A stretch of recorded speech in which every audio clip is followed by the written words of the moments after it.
Good evening, members of council, ladies and gentlemen and staff. I see that we have quorum, and I call this regular meeting for the Town of Pelham Council for Monday, July 15th, 2013 to order. We will begin with the singing of an invocation led by Councillor Accursi and followed by the singing of the national anthem led by Councillor Papp. All rise. Shall we pray? Lord, give us this day your strength and courage to do your will.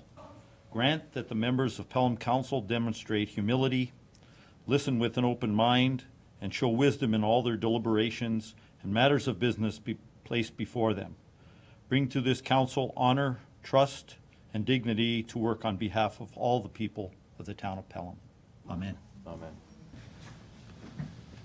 O Canada, our home and native land, true patron of, in all thy Son's command, with glowing hearts we see thee rise, the true north strong and free.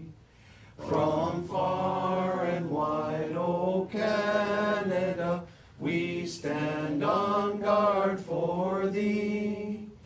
God, keep our land glorious and free. O Canada, we stand on guard for thee. O Canada, we stand on guard for thee. Thank you, councillors. Ladies and gentlemen, it has been moved by Councillor Ribbiak, seconded by Councillor Papp, that the agenda for the July 15th, 2013 regular meeting of council be adopted. Are there any amendments to the agenda? Councillor Accursi. Thank you, Mr. Mayor. I'd like to propose two amendments. The first one would be to add a delegation from the Niagara Regional Police regarding information on skateboarding on Pelham roads. And I'd propose, Mr. Mayor, that we add it as 7.2.2B. Thank you. Is there a seconder for that? Councillor King? Let's vote on that one first. All those in favor? Any opposed? That motion is carried. The second, Councillor? Thank you, Mr. Mayor. Under new business, I'd like to add an amendment with respect to a policy dealing with temporary event and performance structures. Okay, thank you. Is there a seconder for that? Councillor Papp?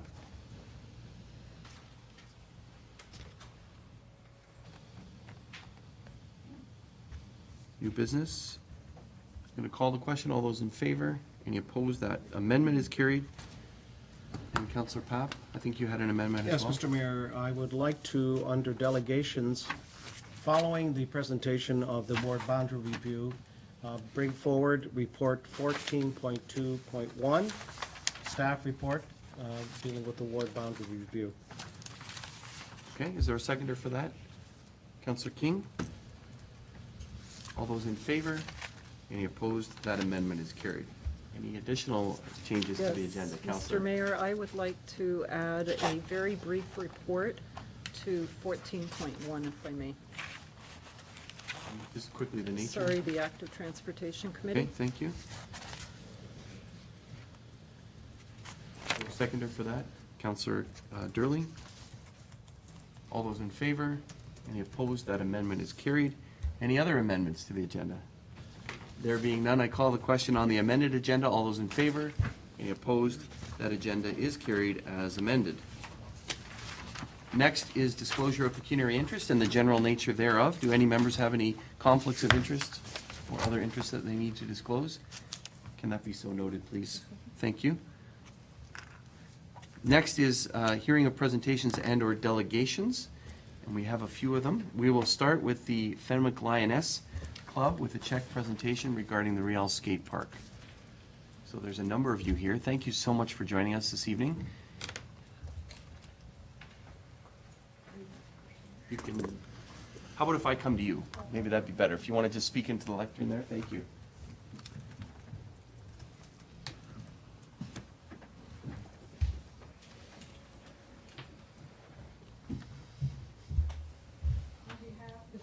INSP would like to present a check for $700 for the Isaac Royal Skate Park. That is wonderful. Thank you so much. You're more Really than appreciate welcome. this on behalf of council and the entire community.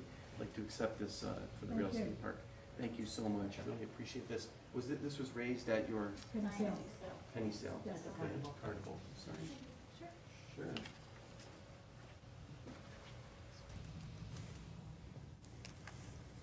Why don't you hold the other end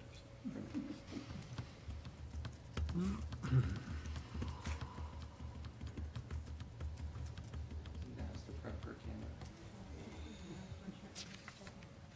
Oh, okay. All right, thank you so much.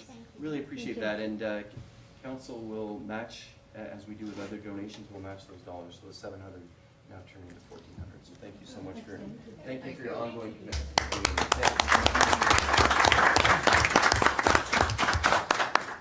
You gotta give it right to staff, they don't let them touch the money. Wrong staff. Give it to Vicki. You should have Let's spent see no here, time. next is the rowers. Perhaps we can, the rowers.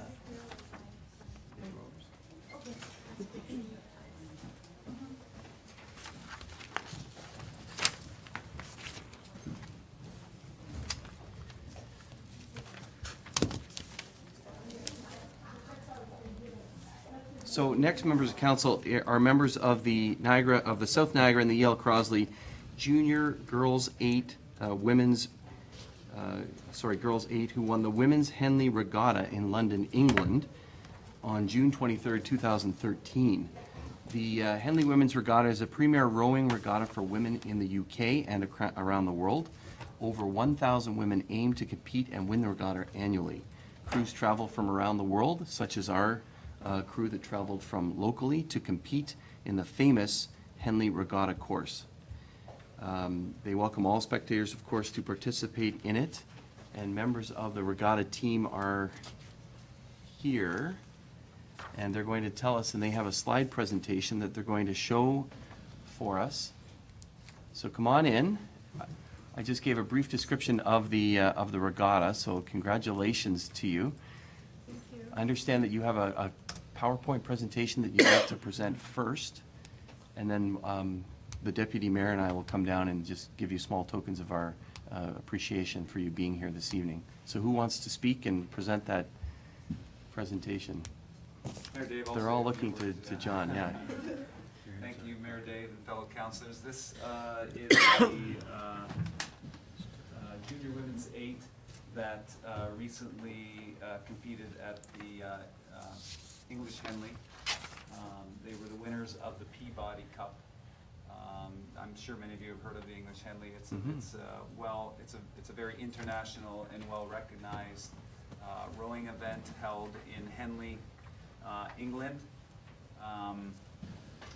This is the second time Crosley and South Niagara have sent a women's 8. Actually, the first time was in 2007, and they were successful as well in 2007, which is a nice touch.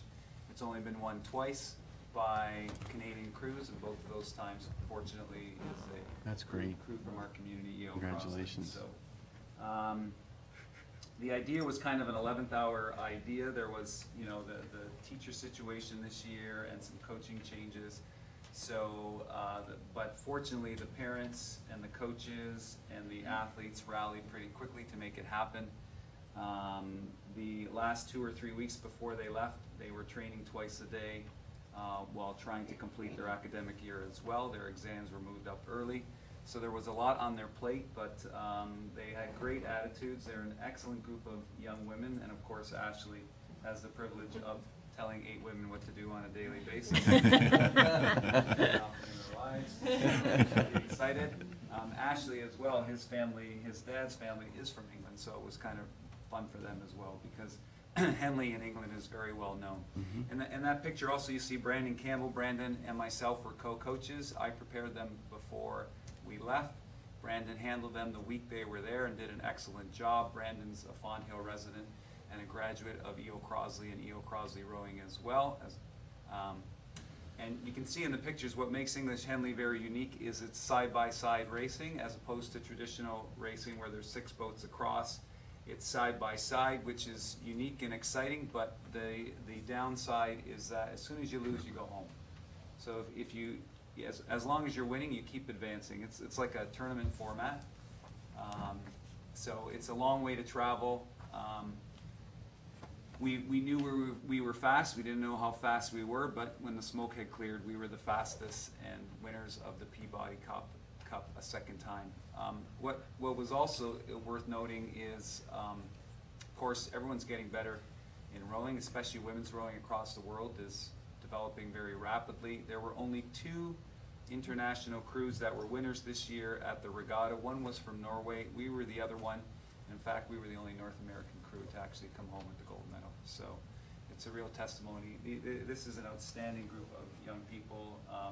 I've been doing this a lot of years, and to be honest with you, that was my primary motivation for helping make this happen for them, because they've been not only excellent rowers, but excellent citizens and very deserving of the opportunity, and they made the most of the opportunity. So I think the final note we would like to say is a big thank you to the community. This is very much a community team. I know before they left, they did some fundraising. I was amazed when I stopped in. They were basically begging outside of stores for a little bit of financial support, and the community was incredible. They just, you really got the sense that people felt this was their community team, which was a really nice touch. And a lot of the training we did was in the Pride of Pelham, and the Pride of Pelham is a boat that very much happened through some financial assistance from the city of Fonthill. So this wouldn't happen without the support of the citizens of Fonthill and this community and yourselves, the community leaders. So a big thank you to yourselves as well. That's great. Thank you so much. I will just name everybody if that will help. Yeah, please. Of course, we have Ashley Ellis, the coxswain here. We have Maria Gearing, we have Natalie Tavares, Shauna Griffin, Lauren Aiello, sorry, Adrian Kowalik, Skylar Luchehausen, Carly Zanata, and Haley Van der Zanden. Wonderful. Congratulations.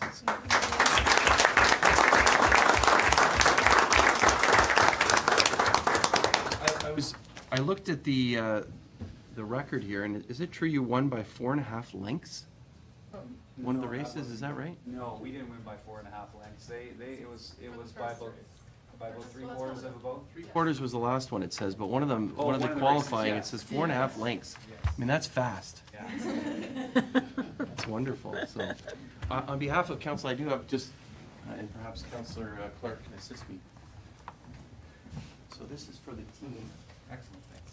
Just a little plaque that you can have. And Oh, Should I okay. give it to you, or should I give it to Foxy, or? No, it ends up in their basement wall. Then I have some, so Lauren, there you are. Congratulations. Thank you so much. That's wonderful, and thank you for representing the community so well. Thank you. Thank you so much. You want to help? Sure.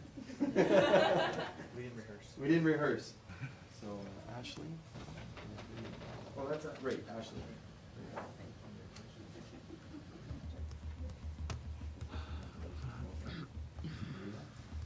Thank you.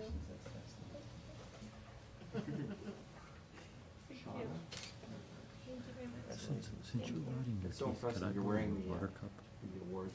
It's excellent. Since I'm riding my teeth, raise your man. Yours is right by me. Well, it is? Out there. Oh, sorry. No worries. I thought you wanted me to take a drink and spit in the sink. So that's what you think. You were sharing your Coke. I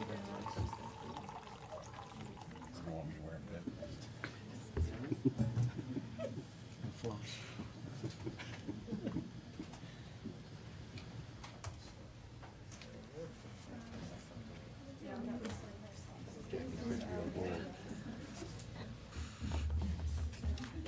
And I do have one for Brandon. There's Jake. It's really good. Let's give them a round of applause. It's wonderful.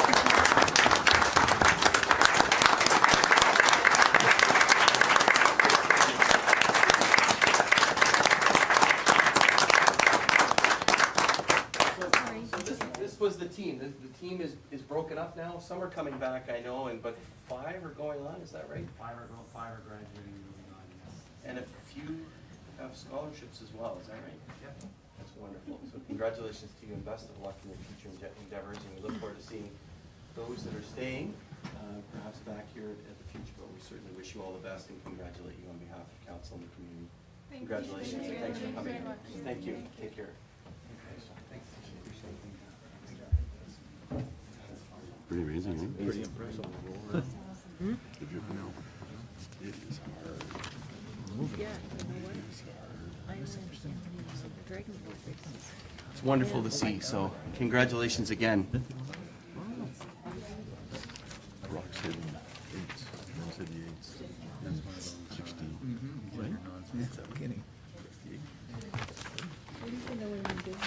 Next, we will move to delegations.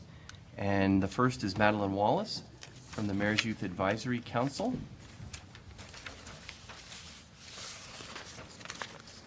Thank you for joining us, Madeline. You're welcome. Thank you for having me. Hello, everybody. My name is Madeline. I am going to grade 11 at U.F. Crosley Secondary School, and I am this year's Prime Minister, of the Mayor's Youth Advisory Council. So, this year we held our 4th Mayor's Youth Advisory Council Youth Forum on April 23rd at the Royal Canadian Legion, Branch 316. So I believe that you all have our report, right? Yes, fantastic.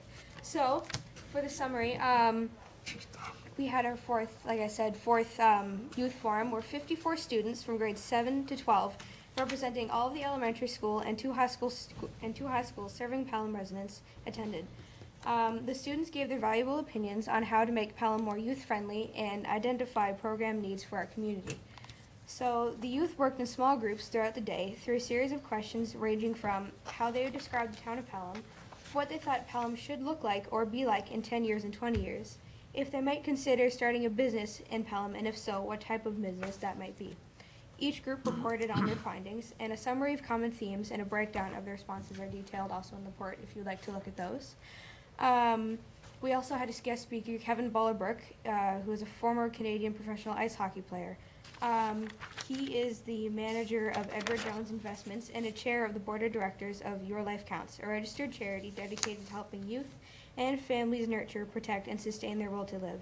Kevin spoke to the youth about reaching/meeting goals and the pressure, including peer, that go along with them, creating their own paths and being mentally tough. He led them through challenges he faced in his own life, and youth participated in an active question and answer session. So, as a youth, or as a council, we decided on the 4 most important questions that were asked in the youth forum, and the 54 students from grades 7 to 12 answered these. And the first question is, how would you describe the town of Pelham in terms of strengths and weaknesses? So for strengths, 8 people said that it was safe, 5 people said that there was lots to do, and 4 people said that there were a lot of good schools. For the weaknesses, 4 people said no transportation, 3 people said more and bigger bike lanes, and 2 people said smaller arena. For the second question, what would you change about Pelham to make it better? What would you want to remain the same? So the students wanted to change. 5 people said arena, 4 people said transportation improvement, and 2 people said new soccer fields. What they would like to remain is playgrounds, which 4 people said. 4 people said neighborhoods, and 2 people said the size. The third question is, what should Pelham look like or be like in the future, 10 and 20 years? In 10 years, 4 people said arena complex, 2 people said more jobs, and 1 person said a mall. In 20 years, somebody said transit system, which would be fantastic in this town. Fourth question is Pelham youth friendly. How can we make it better together? 9 people said yes, and no. 16 people said no. How we can make it better. Free Wi-Fi, said by 4 people. 2 people said a running track, and 1 person said sidewalks. So to conclude, the youth of Pelham recognize the town as a safe, fun, and community-based place, which has many positive attributes to it. However, the youth acknowledge that in order to make the town more youth-friendly, public transportation, a new community complex, and greater employment options should be implemented and or created. So, do you have any other questions about the report? You do have other information, is that correct? Yes, I do Present. have. So, any questions now for Ms. Wallace regarding that report? And then there's some other information about, she wants to present about the creative problem-solving process. Any questions at this time? Okay, thank you for providing the report and giving us that update. You're So why welcome. don't you proceed? Okay. Just to let you know, all the answers for all the questions are in this report if you'd like to take a closer look. Moving on. So at the beginning of our term, we just started the creative problem-solving process. And the two questions that we have are, how might we address bullying in Pelham and address safety amongst youth in regards to biking, walking, and skateboarding in Pelham? We determined these two issues by a survey put out at the beginning of the term, and 78% of the council said address bullying in Pelham, and also 78% of the council said the addressing safety. So what the council recommends for you, for the how might we address bullying in Pelham, we recommend an anti-bullying day, which encompasses Pink Shirt Day at the end of February to promote awareness. Some form of education with potential bullying guest speakers, encouragement of local schools' participation, and an idea to turn the town pink to promote further awareness. Example, painting or lighting of the arches pink.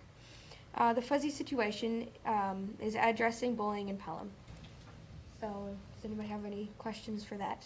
Okay, thank you, Ms. Wallace. Questions for the anti-bullying? Turn the town pink?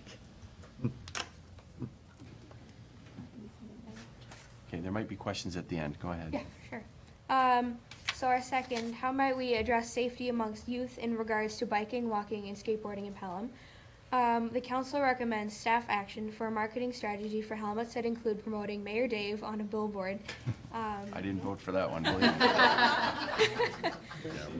Sure. Jeez, I wonder why. We all thought that it was a great idea.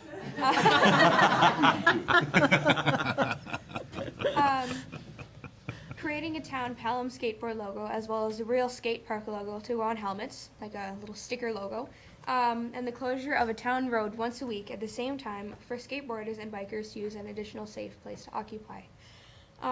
Fuzzy situation is addressing safety amongst youth in regards to biking, walking, and skateboarding in Pelham. Does anybody have any questions? Okay, questions for Ms. Wallace? So it's very straightforward and very succinct, so thank you for that. You're welcome. So certainly the other work that the Mayor's Youth Advisory Council is doing as well is being involved in a number of activities with the town, and I know that those councillors that sit on many committees with the town know that there are youth representatives on those committees that are providing feedback and work on those committees. And as well, there's a number of events. Yes. Do you want to just outline quickly the events, and then Yeah, we'll sure. see if there's any other further comments. So on Friday, actually Summerfest the 19th, we are hosting a little youth movie, Under the Arches, on Friday night. And I don't know what the results of the votes were because I'm not here, because I wasn't here for the votes. But we are. That's our next planning- presentation, so that's our next presentation. So that's our first event of the summer. Our second event of the summer is we are going to be decorating sugar cookies on Saturday in the big part of Summerfest, and the donations from the sugar cookies will be going to Pathstone Mental Health in memory of a student at our school who passed away in February. And then we have our actual youth movie contest on August 28th. We don't have the movies chosen for the votings yet, but that will be coming soon. And we also have our youth movie contest, and hopefully we have some videos coming in for our viewers to vote on. And on July 1st, we had our AMP Fest, and I wasn't there for that again, I'm sorry. So I can't really say much, but I believe Soundfleet is playing on Saturday morning, which was the second place winner, because the first place winner cannot play. So Soundfleet will be playing on Saturday, and those are events for the summer. That's excellent. Thank you so much, and thank you for telling council about those activities and all the activities you've been. Any questions from members of council? Councillor Kersey? Through you, Mr. Mayor, thank you for your report, by the way, very thorough and very interesting. I was particularly struck by The fact that, despite the fact that the youth felt that Pelham was a great place, it was safe, it was, had lots of activities, et cetera, all the positive things. When the youth were asked to look out in their life and asked if they'd like to come and live in Pelham or establish a business in Pelham or work in Pelham, it completely switched. Yeah. And it became very negative. Yeah. And there was a vision of a lack of vision or a lack of opportunity. I wondered if your group had explored ways that the town might bring some resolution to that, or bring some encouragement to the youth that they could come back here and bring a business back here and feel like they'd be supported. I don't believe we looked into that yet, but that is an issue that we can look into for next year's term if you'd like. I think it would be very timely because actually we're dealing with economic development. And I mean, one of the secrets to economic development might be that we attract the youth back to our community. So I'd be very interested to hear what MIAC had to say in that respect. Okay, yeah, we can look into that for next year's term if you'd like. Thank you. Make it more clear. Good idea, Counselor. Thank you. Other questions, comments? Thank you very much for your presentation thank you and so for your much for having leadership me. being Prime Minister this year. Greatly appreciated. An excellent leader and just outstanding. So thank you very much. Thank I you do very have a resolution here, a motion. It's been moved by Councillor Ribbiak, seconded by Councillor Papp, that the information presented by the Mayor's Youth Advisory Council be received and the Council endorse and support their recommendations as follows. The Council endorse and support the Mayor's Youth Advisory Council Anti-Bullying Day at the end of February, encompassing a pink shirt day to promote awareness and education. And the council endorse and support the MEAC marketing strategy for safety among youth with regard to biking, walking, and skateboarding in Pelham. I hope does not include the poster of the mayor, but anyways, should be of youth. And I do hope it does include turning the town pink. So questions, comments on the resolution before us? There being none, I call the question. All those in favor? Any opposed? That motion is carried unanimously. Thank you very much. Thank you Appreciate very much your for work. having me. I look forward to seeing you at Summerfest and Yes. other members of the Mayor's Youth Advisory then. Okay. Thanks so much. Thank you very much. Take care. Next item is members of the Summerfest Committee giving us a report. And it's Kathleen Goodman and Natalie Stickles. Thank you very much for joining us. Thank you for having us. We're just going to load up the website. I'm Kathleen Goodman. I'm a member of the committee for the Summerfest, and this is Natalie, and she's our media and marketing coordinator. I own 5x5 Design Studio here in Pelham, and I worked hand in hand throughout this with ex-Nalio website design and mypelham.com in the background to get it all up and going. So, Welcome to I'm Pelham. gonna get on I think to you should have used ours. yeah. Is it okay if we hook up my Mac, or We just I have to just get have on to the get internet. onto the internet?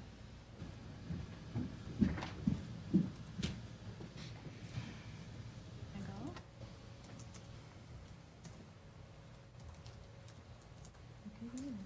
Hang on. Gary, I was thinking maybe It we was should giving get me a password thingy. like the MEAC to be involved in economic development. Automatic. Okay. Okay, so we're just going to take a few minutes and run through the website. So www.pelhamsummerfest.ca is the website for Come Chill on the Hill. All of you are welcome, and I'm sure I'm looking forward to seeing all your faces here on this weekend. So the event kicks off on Thursday, July the 18th, and runs through till Sunday the 21st. We're going to start with just a run-through of some changes to our website this year. I hope you've all been on it, but if you haven't, I encourage you to come visit our website. Everything around Pelham Summerfest is to drive activity through the website and feedback and everything through the website. So we've created these pop bottle icons which lead you to certain segments of the website. And also the bubbles in the background are new, trying to create some fun and excitement around Come Chill on the Hill. It's going to be hot, hot, hot weekend. So we're going to start at the first bottle cap, and the first bottle cap is thank you to our sponsors, which includes the great town of Pelham and a diamond sponsorship, and we thank you very much for that. It's an awesome, it creates an ability for us to do the Summerfest in downtown Pelham, and it's awesome. So thank you for your sponsorship. It just runs through all the sponsors that we have, and it's the main way that we can thank our sponsors. So that's just a quick note of those. Then if you look at the rest of the pop bottles, it's accommodation. The next one we're going to look at is transportation, though. Transportation is a good example of what can happen as a consequence of having a very interactive website. So this talks about where people can park and what kinds of services are available, including shuttle services. And just this week, we have an example of how interactive this process can be. So Natalie's going to share that. Just this week, we're working with social media in the background as well. So through Facebook, Twitter, mypelham.com, and I received an email through Kathy that a resident of Fenwick was wondering why we didn't have a shuttle service going out to Fenwick just yesterday. So then I shot an email off to Vicky, and we resolved it within a day. And now we have a shuttle service coming out to Fenwick for those people there. And we'll be pushing that through all of our social media to make people aware that that's available. So people can get us feedback very quickly, and we can respond to that feedback and clarify anything with rapid speed, as you can see. So if we look at the next bottle cap that we're going to go to, we're going to volunteers. So we're still in need of volunteers. So if you have friends or family member or people in the community that you know would like to help out for Summerfest, we have a volunteer application section. We encourage people to go out and put their information in and come out and volunteer for the weekend. Be a great opportunity. All those students that are off right now looking for volunteer hours still, it would be great for them to come to the website and volunteer. Then we're going to go to the Be a Friend of Summerfest. So we just did this as a fun thing. It seems to have turned into, Summerfest is a time for people to revisit Pelham and come back and maybe have a little bit of a high school reunion or family reunions. And so we thought it'd be a great idea to drive a whole group of people who you can check in and see who's coming to Summerfest. So there is a monetary donation that can be made to become a friend of Summerfest, and it's a real ability to share Summerfest news and send out save the date cards for following years and that kind of thing. So then we're going to go to the art zone. Under the art zone, we're talking about art in the park. So that's what takes place behind the Town of Pelham Hall here. And it's a significant number of vendors who come and show off their art and sell pieces. So that runs the entire weekend, Thursday through Sunday. And it's a great opportunity for local artists to share their wares. And what we did as well, as far as social media goes, is we featured all of the artists' work on Pinterest. So if people want to view ahead of time what the artists are creating and kind of get an idea what there is available, then they can do that before they show up to Art in the Park. So the next one we're looking at is Pelham Night of Art, and so that's the Friday night, and that's the event where we format a whole, we showcase a whole bunch of different types of art, including things like modern dance. So that also takes place behind the Town of Pelham here, and back and to the right. And just it has a listing of all of the artists who are available, and we also, of course, have the bandshell concert that. This is Friday we're talking about. So Thursday, I'm just going to rewind and don't forget the bandshell concert, which is at the kickoff to Summerfest. So this rendering in the middle is the new beer pavilion, where we're going to be selling our wine and beer on Thursday and Friday night. So if you want to go back up to the top. We've actually called it the Wine and Beer Garden. It's a new structure that Forest Green Creations built out back. And it's to tie in with the beer pavilion look with the sails. The arches with the sails. Yeah, the arches. And you've probably heard a lot of talk about the Pelham Community Art Project. Yeah, that's a good thing to share. So this is an ability for citizens, anybody, regardless of artistic talent, to go out and buy a piece of a wall and create their own piece of art. If you've seen them on the face of Forest Hill, Forest Green. Thank you, Forest Green. And there was a couple of great articles in the newspaper about it. I actually took a piece of it during a Summerfest meeting and doodled away, and it becomes quite interesting to do and a great way to put your mark on Pelham. So it's going to be a great community art project. We're planning to have the unveiling on Thursday night, and then we're going to be building the wall on Friday. And it'll be available for sale throughout the weekend, I believe. Yeah. All right, and then we're going to go to the Kids Zone. So the Kids Zone is primarily opened all of Saturday, which is, 10 to 6, having bouncy castles. Again, it's free family entertainment, so we're encouraging people to bring out their family and friends to enjoy the Kids Zone, which is again behind town Pelham Hall. Also there would be Lafarge there with Touch a Truck. And then the Active Zone is a really well-frequented part of Summerfest every year. It's where they have the bike valet and they showcase different types of things like Tai Chi and Zumba. And a big part of that is the Family Fun Walk on Sunday. So includes the Active Zone and the Bicycle Niagara, where they get fitted for their helmets and their bikes to make sure that they're safe for them.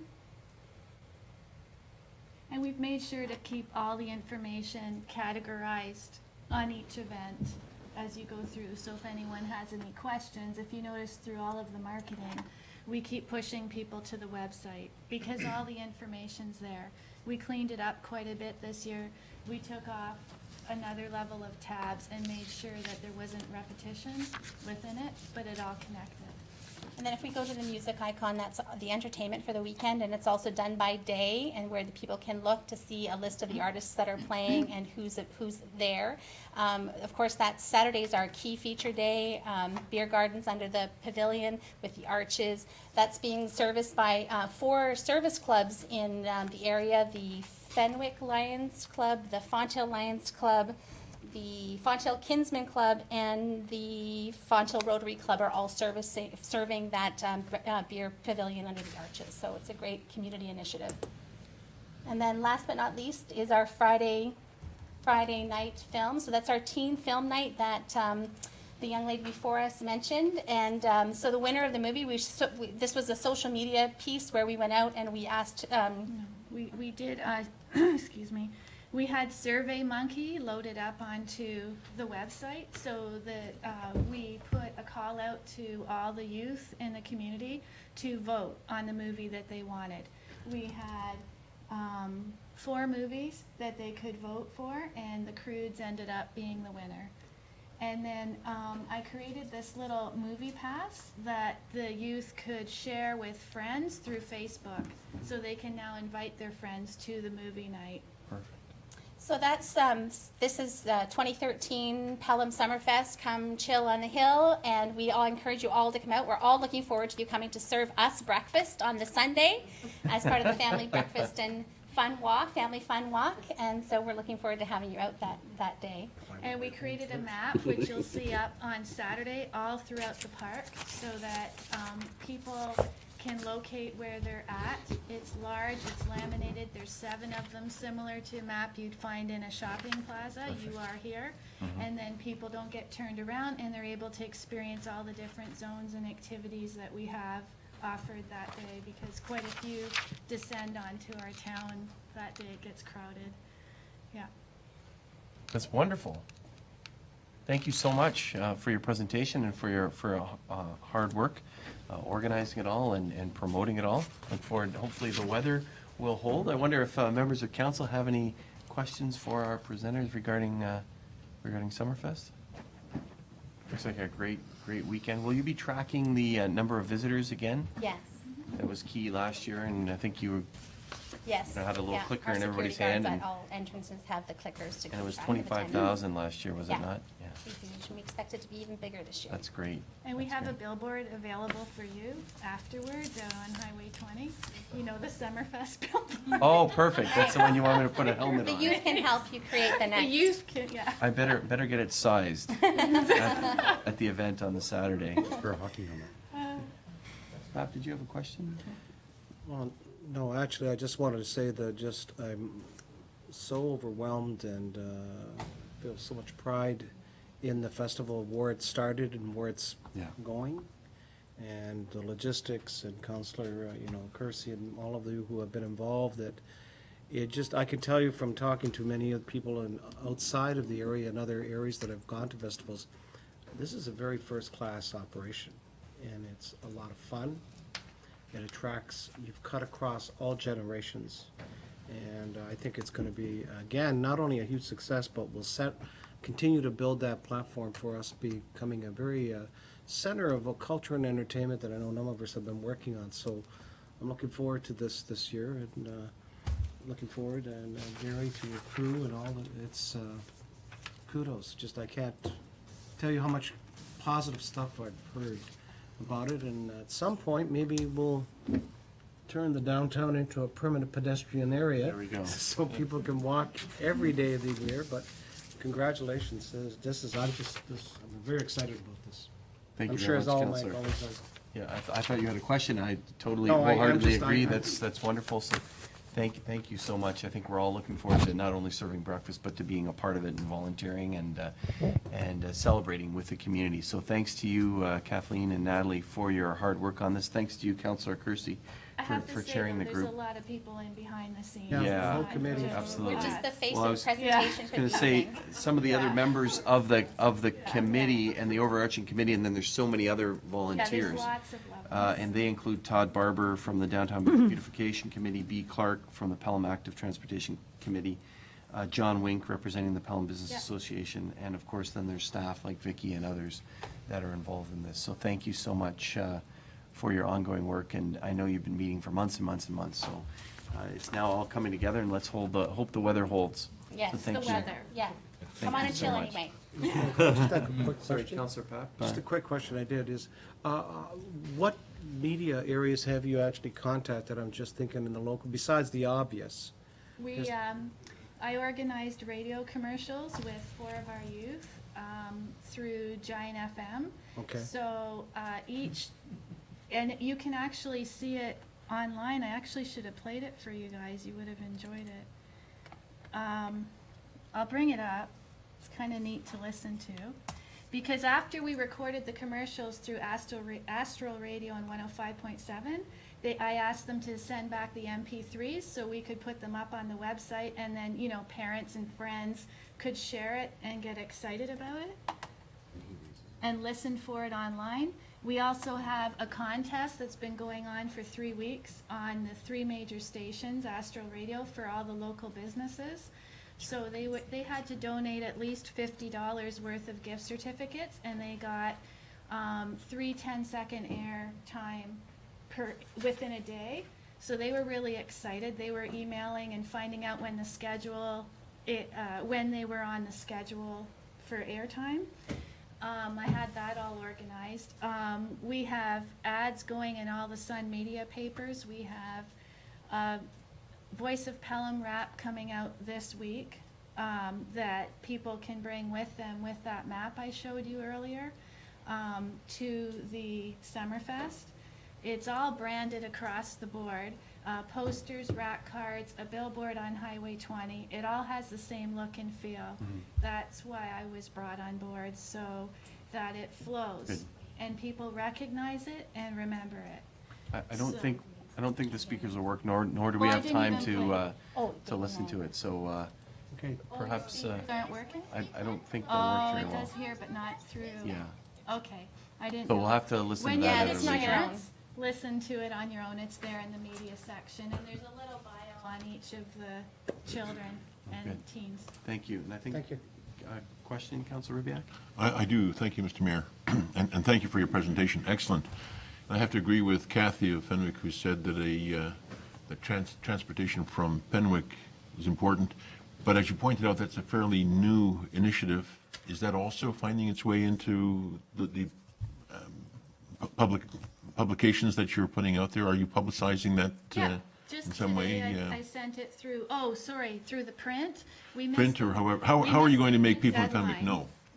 When we miss a print deadline, then I push it through the social media. So it's gonna be in mypelham.com, it's on all the Facebook, it's through Twitter, for this week.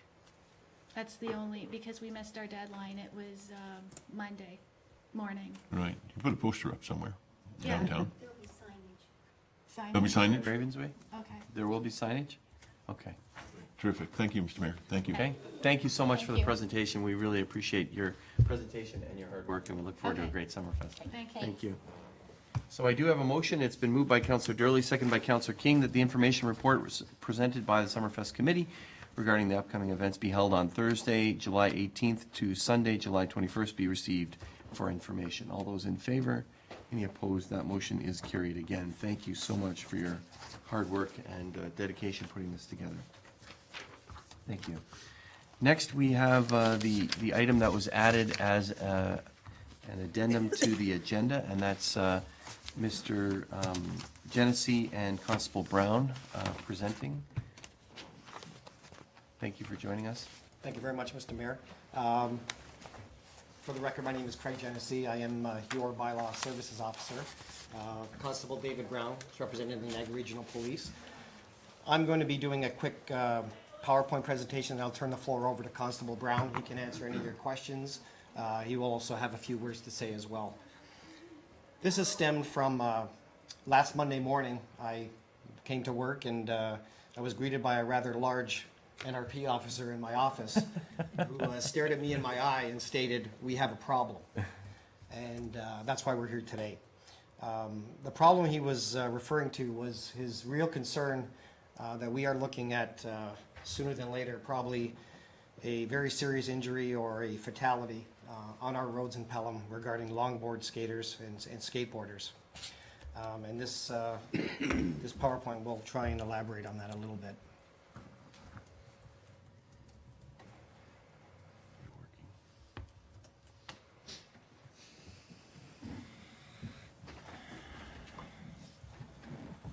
This is one of the main areas that we're talking about in Pelham. It's on Overholt Road, and this is one of the places that the kids just love to congregate at. There's a couple different ways of getting to Overholt for the skaters. They do come down Hansler Street. This is Hansler Road here, facing south, facing Overholt Road. They also come down Overholt itself to the top of the hill on Overholt. And this is the view that they're looking at that point as well. This is where they start from on Overholt Road, at the very top of the hill. That's the starting area in the red there. This is the line basically where they start on the top of the hill, where they start their run. This is approximately a third of the way down on Overholt Road on their run. This is what it basically looks like. I actually took this picture, and just so happened this person was in front of me, and he stopped his vehicle on the road and was talking to that skater there actually.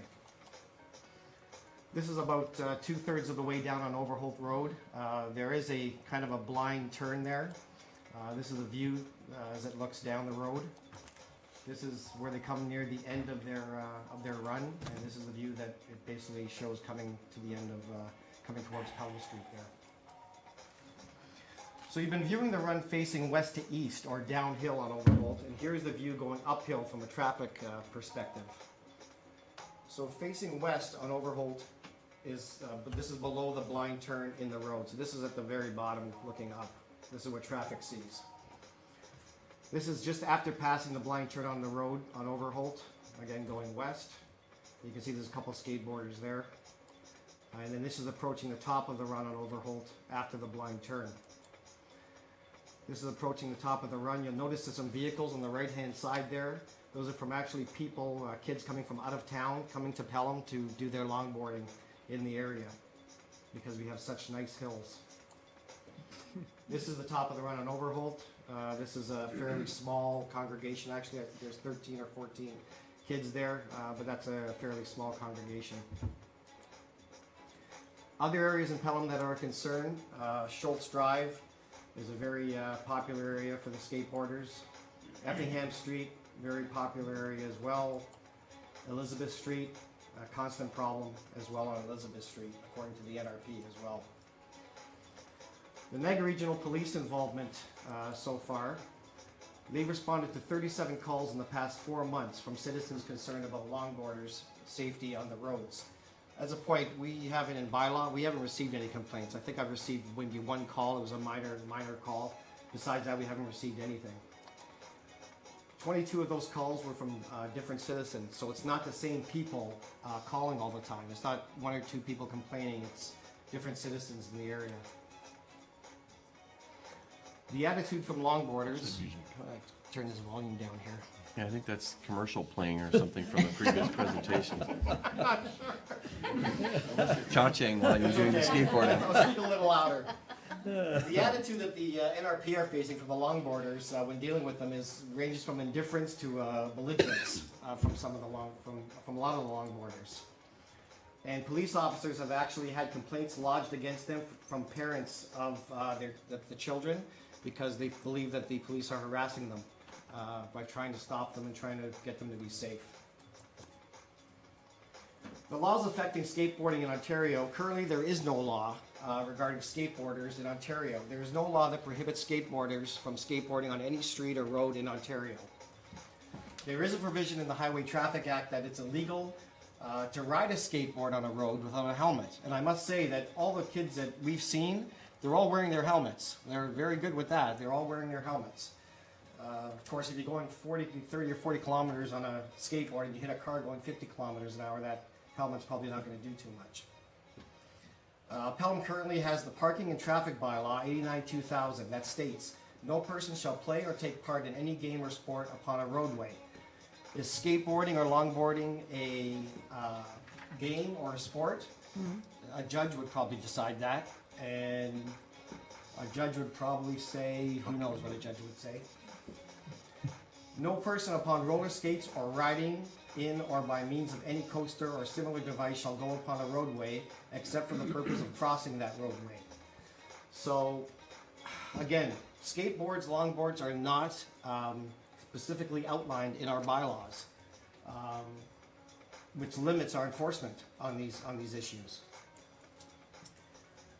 The enforcement of the bylaw 89-2000, it can be enforced by police officers and the bylaw officers. The officer would have to get the name and address of the offender by way of questioning.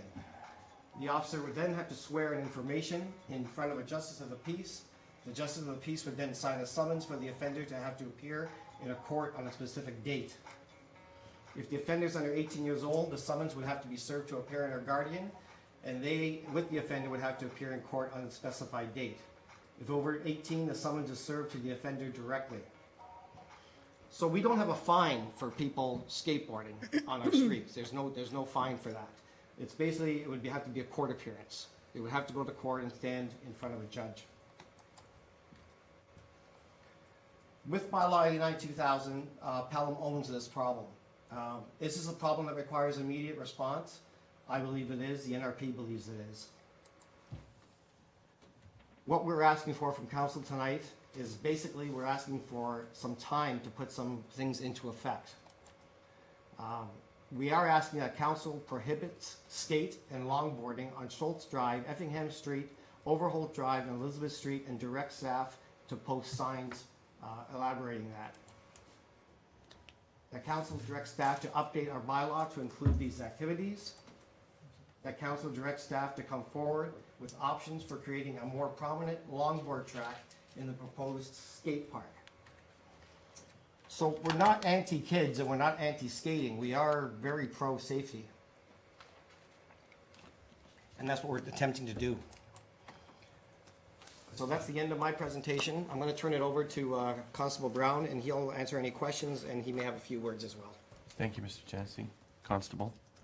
Mayor Augustin and members of council.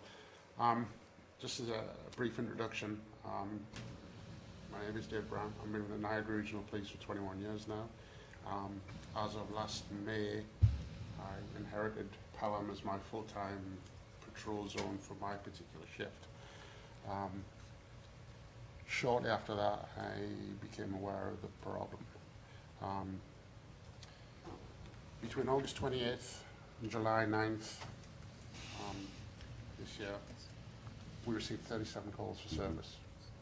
That incidentally doesn't include the 2 calls for service from this afternoon. Overhaul Road and Elizabeth Can you just speak Street. up a little, the air conditioning? I'm sorry. We had 2 calls for service this afternoon, one on Elizabeth Street and the other one on Overhaul. We didn't receive any calls between November the 8th and April 3rd because of the winter months. So essentially it was 37 calls in a 6-month period. I'd just like to go through some of the complaints that we've received from citizens, and I think they're fairly self-explanatory.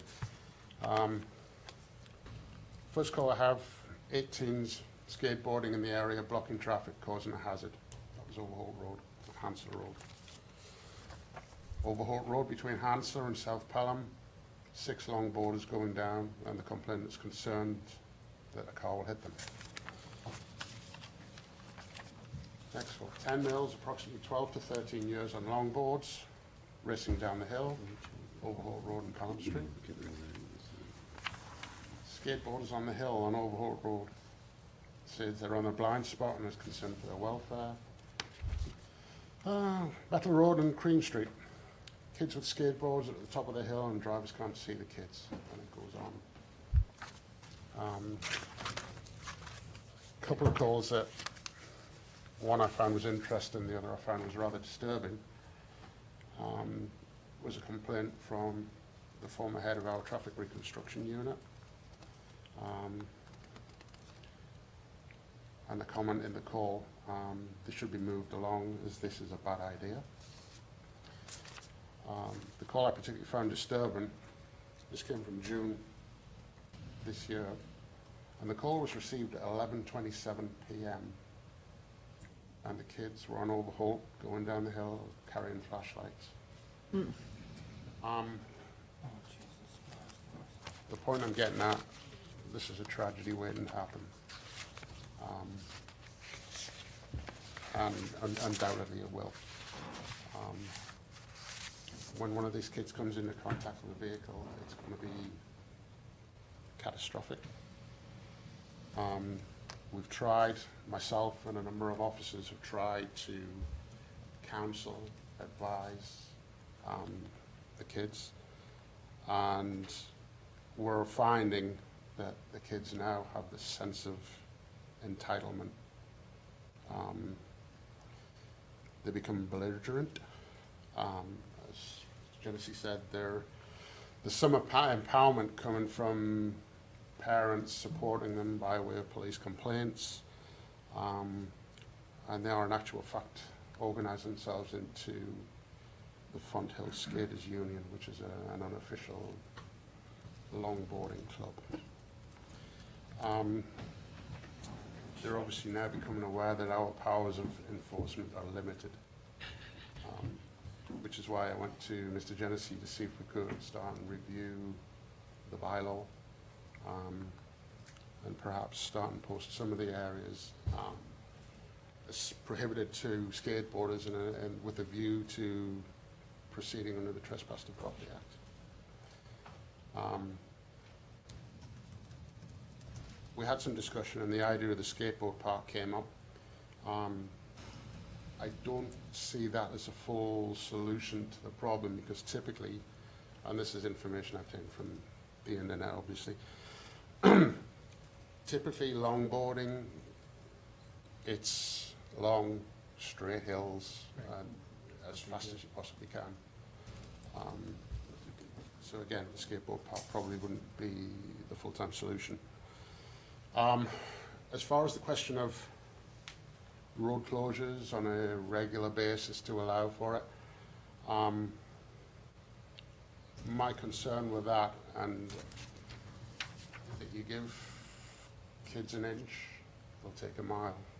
You open it for one day and then the next day and the next day, so and so. Being the owner of 2 teenagers, I think I'm more than qualified to make that statement. If that was a suggestion that was taken by council, I would ask or suggest that it was followed up or prefaced with the information or the idea that outside of the organised longboarding events, the legislation remains in place for enforcement. Okay. Obviously, the primary concern is for the kids. It's, again, it's something that's going to go wrong, there's going to be an accident, and it's going to be horrible. That in mind, we now have to start and think about the effect that it's going to have on the driver.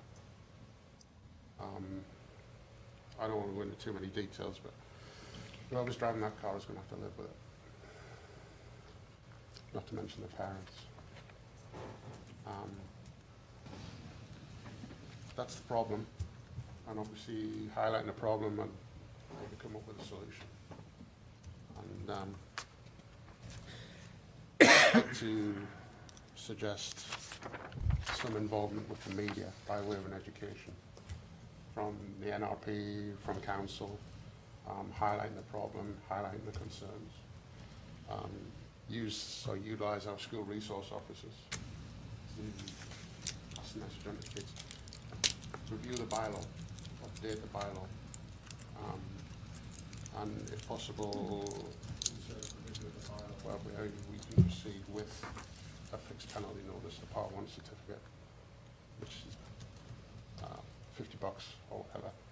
Currently, the only way of bringing this before court is by summons, which is a lengthy process for us, and I don't think would be too popular with the Justice of the Peace if we start filling the courts in that manner. Posting the problem areas as under the Trespass to Property Act, the practice of longboarding is prohibited. Again, that allows for us to issue a ticket, a $50 ticket.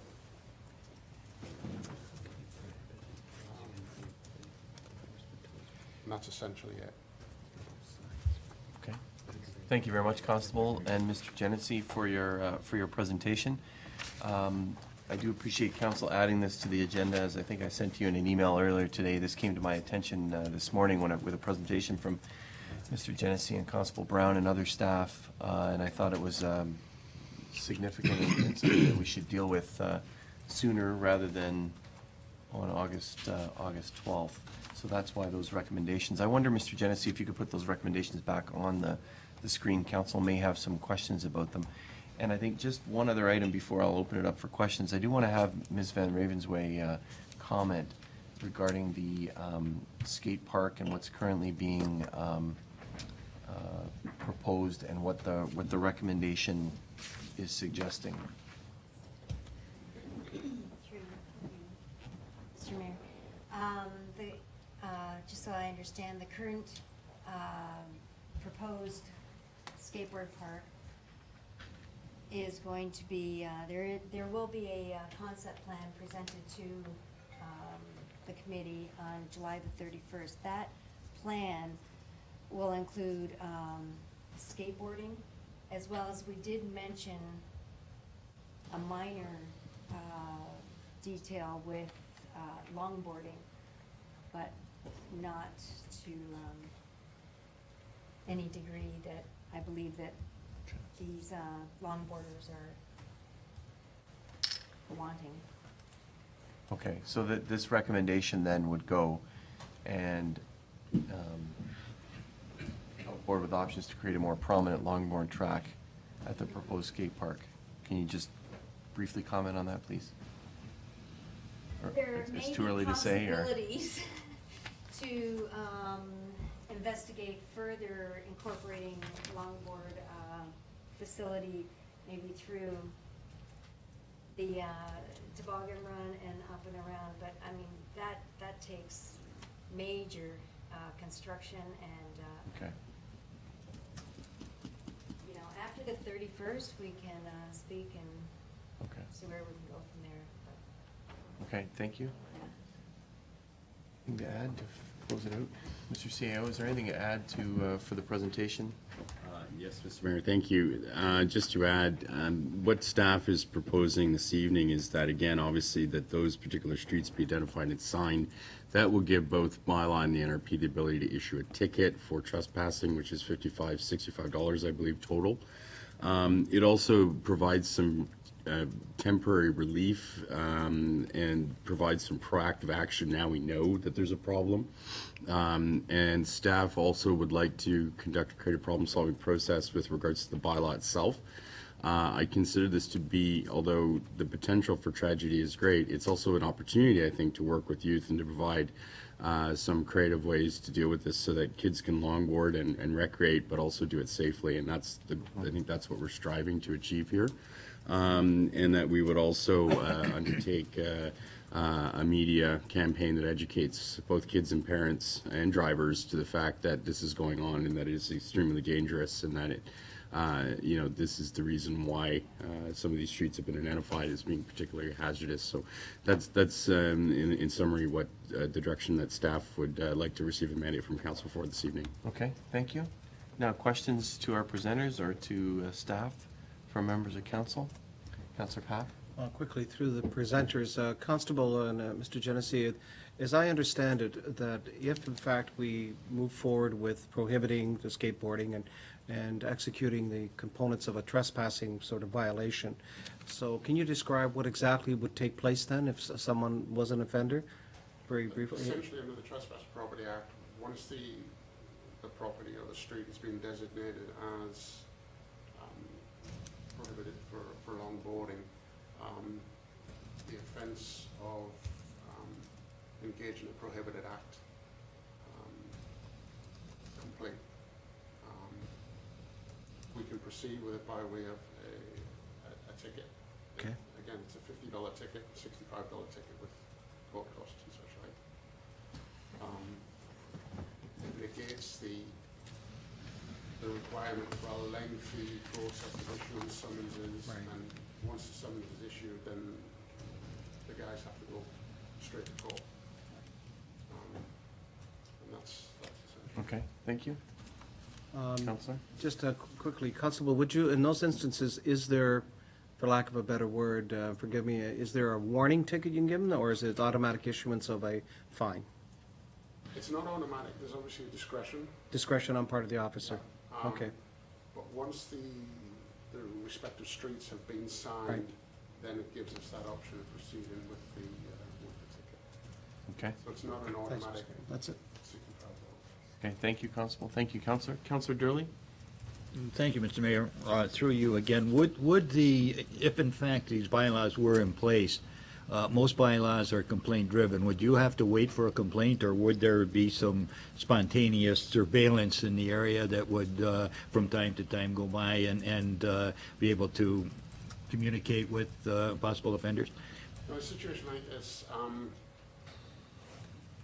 it would more than likely be as a result of an officer's observations. He patrols whatever area, and if the kids are there and they're in the process of skateboarding, then he can go ahead and lay the charge. Obviously, there would be complaint-driven responses, but once the officer witnesses the incident with his own eyes, then he just goes ahead and lays the charge if he feels it's appropriate. Okay. Just to follow up, so I understand that there will be, from time to time, officer driving by, perhaps looking for this, or maybe not necessarily looking for this, but if he does see it, he's going to stop and act on it. Okay. Okay, not solely as complaint driven. Thank you. All right, thank you. Councillor Ribbiak? Thank you, Mr. Mayor. A couple of questions, if you don't mind. First of all, I take it that the issue is longboarding on hills, and that your request is to prohibit skate or longboarding where the hills exist, as opposed to the entire length of the street or the entire town. Yeah, essentially, I mean, a lot of the problems, particularly with Overholt and Effingham, it's the sections that have been recently paved, nice and smooth, long, it's an ideal environment. So we'd be looking at pretty much all of Overholt, the lower section of Effingham. But my point is that we're looking to prohibit longboarding where it's dangerous, as opposed to prohibiting longboarding. Mr. Genesee, perhaps, or? That would have to be addressed by the bylaw change, yes. That's going to take some time to work into a bylaw. If we want to prohibit longboarding in the town, that would be something that has to be amended in our bylaw, because right now our bylaw doesn't really cover or state about longboarding or skateboarding in the town. If we want to actually deal with that within the town, then that would have to be a bylaw amendment. So I think, Councillor, your question is, are these the most dangerous areas for longboarding, and is that why the prohibition is being suggested? Is that your question? That's right. I mean, my question is, are you asking us to prohibit longboarding, or are you asking us to prohibit longboarding where it is dangerous to longboard? That's correct. Mr. Counselor CAO? My answer to that would be in areas where it's dangerous. These locations are based solely on the complaints that we received. And based on complaints. Right. A couple more questions, if I may. Go ahead. Just out of interest, the complaints are coming from, is it drivers or homeowners in the area, or both? Can you give me some idea of what the split is? I don't have a precise split, but yeah, the complaints do come from homeowners and drivers. And if I may, is the homeowner's complaint that they're concerned about the safety of the longboarder, or are they annoyed by the fact that the longboarders are there? The comments that we've received, it's concern for their safety. Concern for the safety. And another question, if I may. Do you have some sense of injuries or accidents that have actually transpired on all of these routes? In the town of Pelham, no. Has anyone been hurt? We know of one fatality, of course, and that's really tragic, and I think we're all very sensitive to the fact that it may happen. But that happened on a flat piece of road in a different part of town. Absolutely. So I guess I just want to have some sense of how dangerous is this if, in fact, after 4 or 5 months of use, we're not aware of anyone having been hurt. I'm not aware of any motor vehicle accidents involving longboarding. And this is a personal opinion, I think it's a tragedy waiting to happen. With the complaints we're getting, I think it's going to happen sooner or later, and when it does, it's going to be horrible.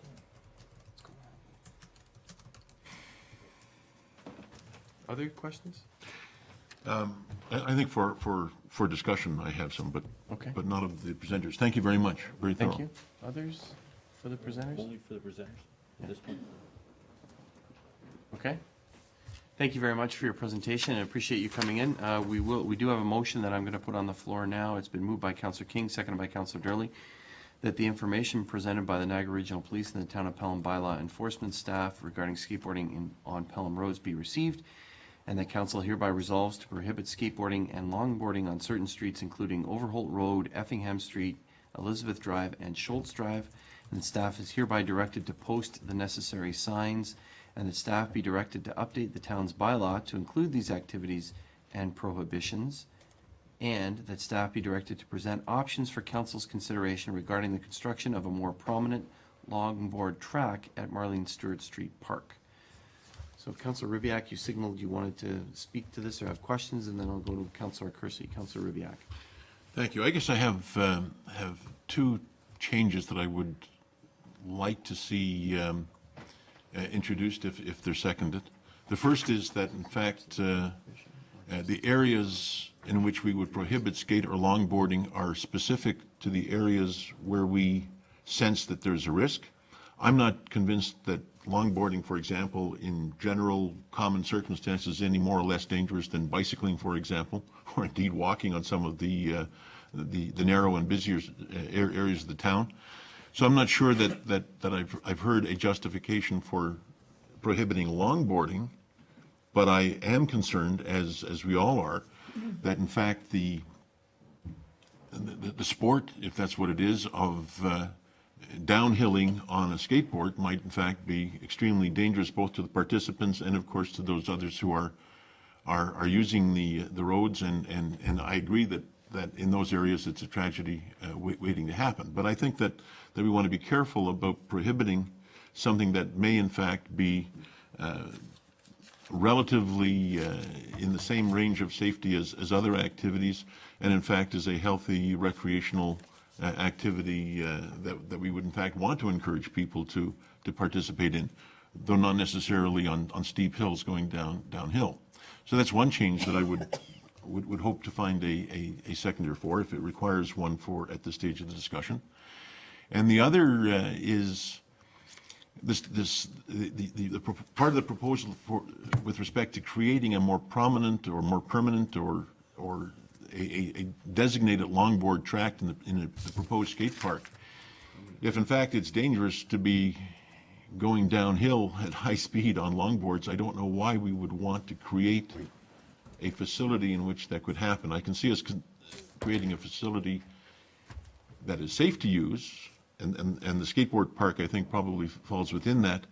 But a longboard track down the slope of Marlene Stewart Street, for example, if that's what people are thinking, I'm not sure that it makes sense for us to move an unsafe activity or an activity that is unsafe on a public road to be an activity that is unsafe on a public part of the park that is designated for that use. If it's unsafe, it's unsafe, and I would want that to be studied before we made a decision to create that kind of facility. Councillor, Those are I'm going to respond because you're considering or suggesting that you want to make amendments. Neither of those items are before us this evening. What is before us is a prohibition on specific streets that we've heard are, I'll say, according to the constable, the most dangerous, risky streets in the town. They've been recently paved, they're smooth, there's not a lot of traffic on them, but there's enough to warrant consideration for safety. The other two items will be coming back to this council. The first will be the idea about including something regarding longboarding in the town's bylaw. So that's going to be coming back to us. And then the second is consideration of a more, it's prominent or permanent or whatever the word is, but longboarding feature at Marlene Stewart Street Park. So what we're doing is we're initiating the process on those two other items, which we've heard this evening in at least the case of our own bylaw. As it says, we own the problem, so how are we going to react to it? And this is the recommendation from staff. So I would just say that neither of those items are exactly before us this evening. It's initiating the process so that we can have that further discussion in the future. Fair enough, Mr. Mayor. Obviously, we've had short notice with regard to the subject coming forward, and but I do see within the proposal that we are looking to prohibit skate or longboarding on the entire lengths of those streets. So I would want us to consider where those signs would go up and what would be prohibited, even at this stage. Okay. I believe there's specific areas on Effingham is a very long road, so I think there's specific areas in which it will be done. Mr. CEO, perhaps you can just comment on the placement of signs or how that's going to... Thank you, Mr. Mayor. As Mr. Jancy pointed in his presentation, there were sections of each of those roads that were being used. Those would be the areas that we'll be signing. That'll be done in conjunction with our Public Works Department and bylaw. Okay, thank you. Councillor, anything further at this point? As long as we don't try to solve a problem we don't have or create a problem that we currently don't have. Okay. Thank you, Mr. Mayor. Thank you. Councillor Kersey? Thank you, Mr. Mayor. I have one question and one comment or recommendation. The first question is, by passing this particular motion, that is substantial enough to allow us to sign specific areas in the road. We don't have to create a bylaw surrounding that. It's within our jurisdiction to just pass that. Mr. CEO? That's correct, Mr. Mayor. Okay, thank you. Then I would also like to see us, and I don't know that we need to include it in the motion, but simultaneously with signing or in advance of signing, I think we should put together a flyer or a newspaper ad or something to alert the skateboarders to the fact that this is the change that's happening. Rather than one morning we slap up signs and then that afternoon we start slapping on the fines. So I would rather see us be proactive and, in our enforcement. We do that in other areas, in other bylaw enforcement where we're proactive and educate and whatever. So I'd like to see us undertake that. It can be very simple, just a flyer and a notice in the paper, but at least give some weight to that. Okay, thank you. Let's hear from staff about the media element, which specifically isn't in here, but I think it's understood. Mr. CEO? Thank you, Mr. Mayor. I have spoken with our communications department, and earlier this morning the NRP and have established some contacts with their media people, so we'll be putting together a joint press release for the morning, and then we'll also be working on some promotional and educational materials so that we are being proactive in getting the information out to the community, and particularly the longboarders. And I think Mr. Genesee has volunteered to get on his longboard and skate with the kids, handing out the flyers at the same time. So I'm looking forward to that. Can you let me know when you're doing that? I want to. Only in the safe areas, Mr. Genesee. No, I think a flyer with a Q&A, why is this occurring? Why is council concerned? Why is the community concerned? It'd be helpful to know, I think it would be for the longboarders to know that there are people that are concerned about their safety that have complained to the police. And I think we heard that it's not because of any other reason than concern for safety. So thank you for that, Councillor. Anything further? No? Councillor Papp? I don't want to lose Councillor Ribbiak's train of thought on this particular aspect of defining what is safe and not safe about skateboarding.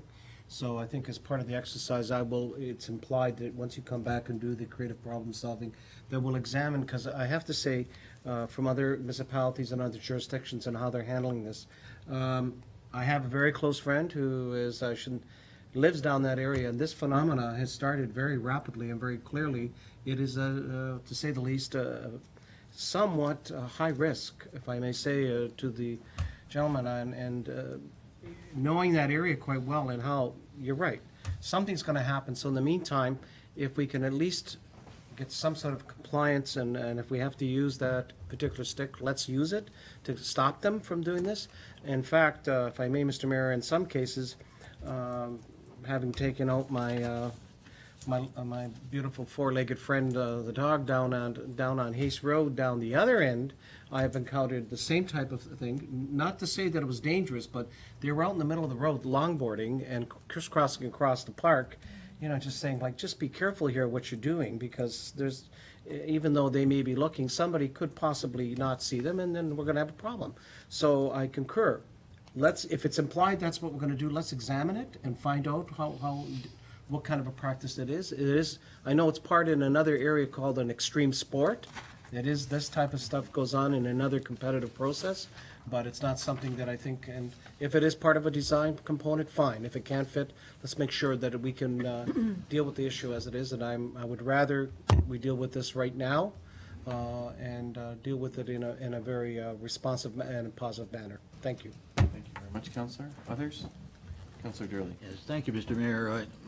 A lot of youth are very carefree, and not necessarily careless, but they're carefree, and I think that comes into the safety element of this, where an education piece is great, that we're here to do, and as the officer and as Mr. Genesee have said, it's only the safety of the children that we're looking at. It's not a fact that we're trying to be mean or cruel or prohibitive. It's a fact that we don't want to see you get hurt, and I think that's the important thing that we really need to stress. Again, the crisscrossing and all that, that's carefree. That's not careless. They're just out there having fun. We have to let them know that their fun may have a consequence, and we don't want to see that happen. So I think that's a very important element that we need to stress. Thank you. Thank you very much, Councillor. I just wanted to, Go ahead. I didn't want to take away Councilor Derry. What I'm getting at is that some of these kids were crossing from the park right across the street in front of traffic. That's the point I was getting. But not only saying carefree, but in some cases, I would suggest it's high risk. And in this particular situation, it is high risk. Okay. And knowing what I know, I think we need to deal with it. Thank you. Councillor, thank you, councillors. Anyone else? I just want to add, I do agree with you, Councillor Durley, that it is out of a concern for safety. This isn't, we're trying to come down heavy-handed. We've heard that's not the case.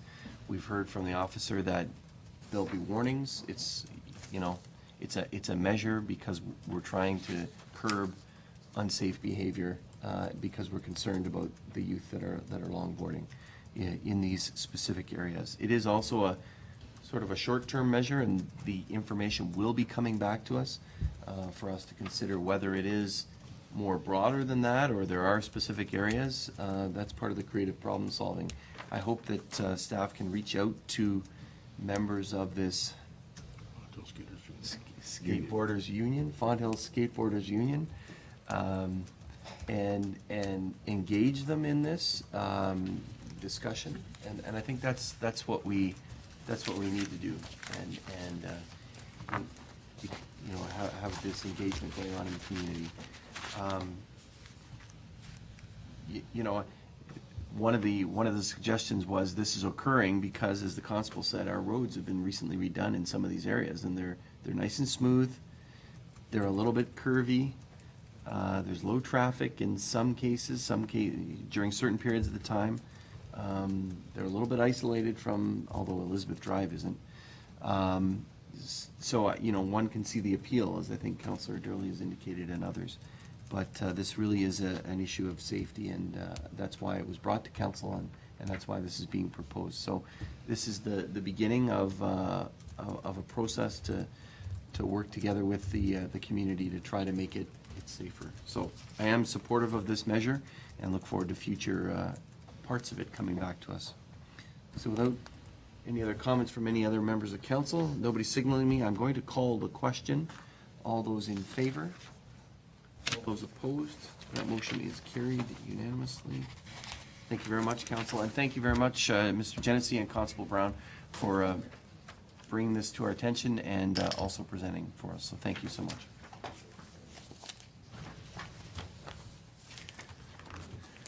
Thank you. The next item is ward boundary review, presentation of options. And we have Dr. Robert Williams and Eric Carvinen, forgive me, who've been patient. We moved you around on the agenda here, but we also moved the report up, so you don't have to stay longer. So we will be debating the report immediately following this this presentation. Okay. Thank you. 2 secs. There we are.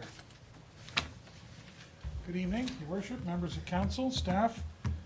We're looking forward to this discussion. We hope that we give you some things that you will find appealing, dare I use that word, something that you would like to see happen. We believe that it is a process that has come up with some good solutions.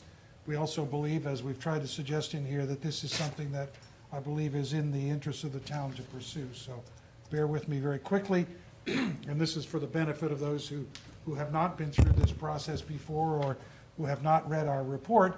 This is part of a larger review that the town is undertaking. The ward boundary review is the first phase of it. This is a 3-part project that includes a development charge background study and a water and wastewater rate study to be conducted by Watson and Associates. And in this particular component, I'm working with Watson through Eric, whose expertise is in areas of growth and population projections, that sort of thing. So he will be speaking about that in this proposal and has prepared the components of our written report that talk about those aspects. The goal, of course, is to have a revised ward structure in place for the 2014 municipal election, and ideally to be one that would be applicable for 2018 and 2022, which I hope none of us really want to think about yet. That's a long way off, but the goal is to basically catch up with where the town is now and provide a framework for a form of electoral democracy that the town can be happy with as changes take place. So this process started back in May. I think actually we may have had some conversations earlier than that, but there were consultations that took place with mayor and council and senior staff to help get a feel for basically the way Pelham works and the kinds of things that are part of the political process here in this community. As I said a moment ago, there are population forecasts that were done primarily through the work through Watson, rather, that Eric has done, a 2013 to 2022 population forecast that would be used initially in this phase of the work, and I believe, and Eric can speak to this if need be, this is part of the other work that will follow on in the other 2 parts of this study. So it's an initial phase. We developed some options, a number of ideas, and we played around with different ways of approaching the electoral arrangements for the town. We tested those out at 2 public engagement open houses in June. We had large maps of the kind that are here in front of you tonight, and some other information that we circulated and tested through some questionnaires to basically see whether indeed what we were talking about in that phase had, if you will, were viable and could form the basis for a review. So this, now then, our report is in your package tonight with some recommendations, which I know the clerk has built on in her report, to be here for action so that we can meet that deadline. And there is an external deadline which is related to the format in the Municipal Act, which calls for the possibility of an appeal of a bylaw of this kind to the Ontario Municipal Board after a notification period and a period for appeal. We need to make sure that I mean, ideally, we would not want to have an appeal. And I hope that in fact that's what we see. But if there is, we need to have that done in time for the implementation before the end of the year so that it can be the format for the election next year. Now, I'm telling you something you already know, but it's part of the whole framework here. We're looking at a council of 7 members with the mayor and 6 ward councillors, and Pelham operating with a system of 2 members per ward, a practice that has been in place since the town was created. It's a practice that was reasonably common at the time the town was created. It's one that you're comfortable with and find, if you will, natural, if I can put it that way, and that's part of my earlier consultations.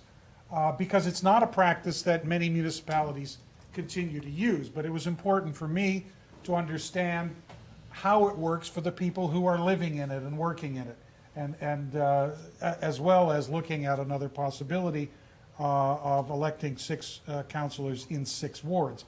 But the point is, we're not changing the number of councillors. We're not changing anything other than how those individuals are to be elected. The ward boundaries were last reviewed in 1978, so that was still some time ago. It's not like a couple of communities that I've worked in where the boundaries have never been changed in 40 years, which I think is getting close to that. But it's an issue that is larger than Pelham. There is a great tendency to simply take for granted that this is the way it works and we just live with it. And I think, though, what we will find in a moment is that what you're used to and what has been in place and what may have been a perfectly acceptable arrangement back in 1970 or even in 78 probably cannot really be seen as the way to move forward. In particular because your population has increased by something like 60% since the last time the boundaries were reviewed. We need to take account of whether indeed the population distribution still fits the arrangements were there, and we're now looking at a population of around 16,800. Then, of course, there is the anticipated growth, nearly 3,000 by 2022. Again, that's still some distance out, but every indication is that there will be growth, and we know that it's largely concentrated in one area, although there is other growth in a couple of other parts of the town. But the issue, as we'll see in a moment, is that the areas where the growth is anticipated happens to be the area, happens to be in a ward which is already larger than any of the others. So that's, again, why we need to at least review where we are.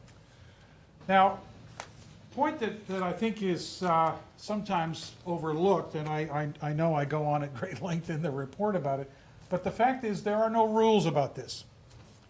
The province, in its wisdom, has basically said to the municipalities, you figure out how to do it.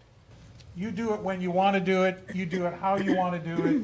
You've basically run your own review. I've taken the perspective, and I think the clerk was obviously aware of that in designing what we were doing here, that this needs to be a review that's based on a number of principles. It's not just about taking the population and dividing it into 3 parts or 6 parts or whatever it is. There are other things involved, and there are a series of principles that were articulated in the response that we made to the call for this project and which I spent some time in the report explaining for the benefit, not just of council, but for the rest of the community. What is an electoral system about? The first principle talks about an effective and equitable system of representation. The two words effective and equitable have meaning. They carry certain implications for the way elections are run and the way communities are represented. So the primary goal is to find a system that is both effective and equitable. We also have a reference to preserving communities of interest. I can speak to some of that perhaps very briefly, but I take that to mean that our goal should not be to simply take the community and divide it up into equal numbers and pay no attention to those people who happen to be found within a certain boundary. There's also a recognition that wards should use natural physical features or natural barriers and dividers. Again, this is language drawn straight from there. Ward boundaries should basically be something that people can understand. They're not sort of things that only apply to the people who are living within them, or they're not about rules that may only have great significance to say planners or to bylaw officers or whatever. They are things that the community understands. So we need to look for that. They also, and this comes back to our point a moment ago, they recognize areas of growth and decline. They recognize population trends. They recognize density.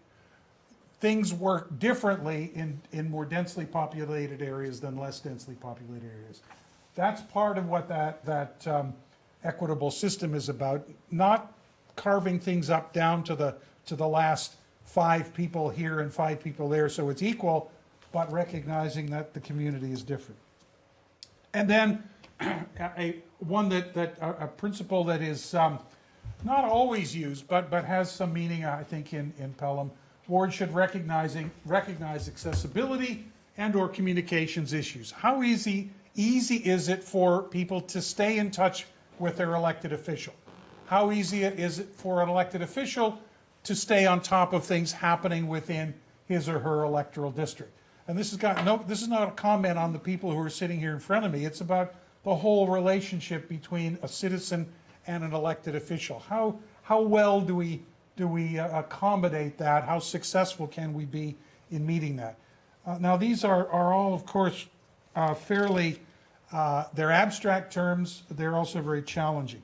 There were 2 other points made in the list which we cover in a slightly different way, but they talked about a point I touched on earlier, the development of a ward structure that will accommodate growth and population shifts for approximately 3 elections, 2014, 2018, and 2022. And we should provide options for a realignment of the existing 3 wards or for an increased number of local wards based on the criteria. Again, the last part is really the whole theme. You don't just pick a number out of a hat and go from there.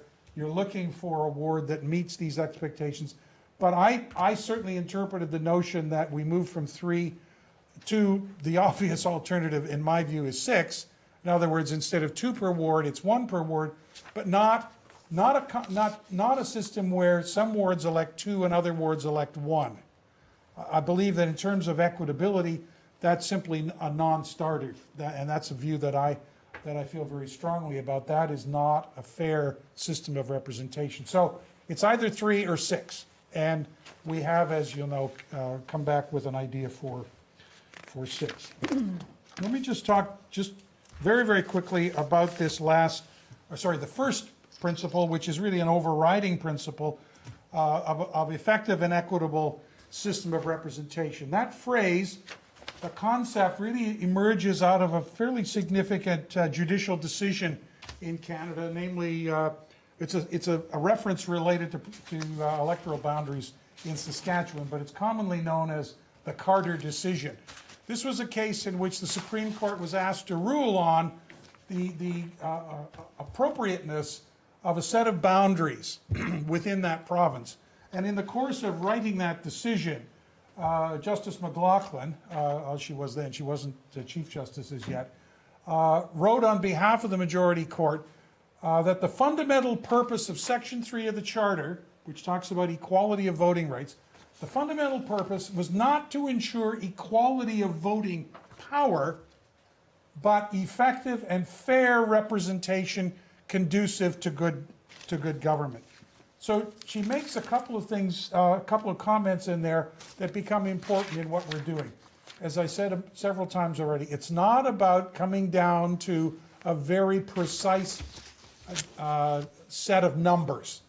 In fact, in some cases, numbers are less important than other kinds of things, namely the kinds of things in these other principles, about community, about interaction, about maintaining meaningful communities of interest within the political process.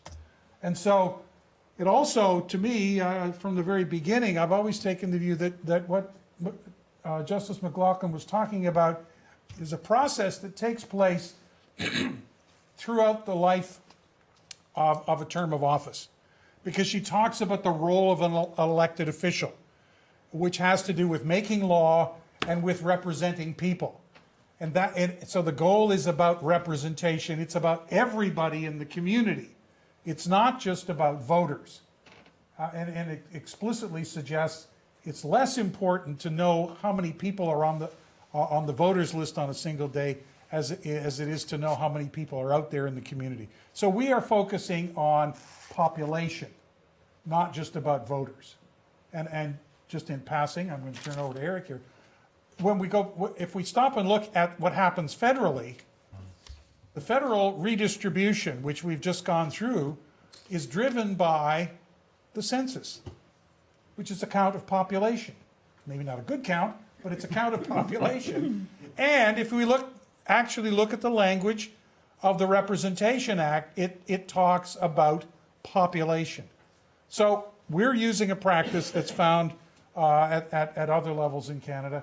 And so using electors only is not terribly relevant, which is why we need to talk about population. Thank you, Doctor. So I'm here to talk about the topic of population, existing population, and also forecast growth for the town for the next 9 years. So as you'll see from the chart here on the screen, Pelham back in about 1976 had a population of about 10,000, and since then it's had a pretty steady rate of population growth. And by the last census in 2011, the population was estimated to be about 16,600. And based on our own in-house work, we estimate the 2013 population base, which was used for this study, at 16,800. And we forecast that the population of the town will increase to about 19,600 by the year 2022.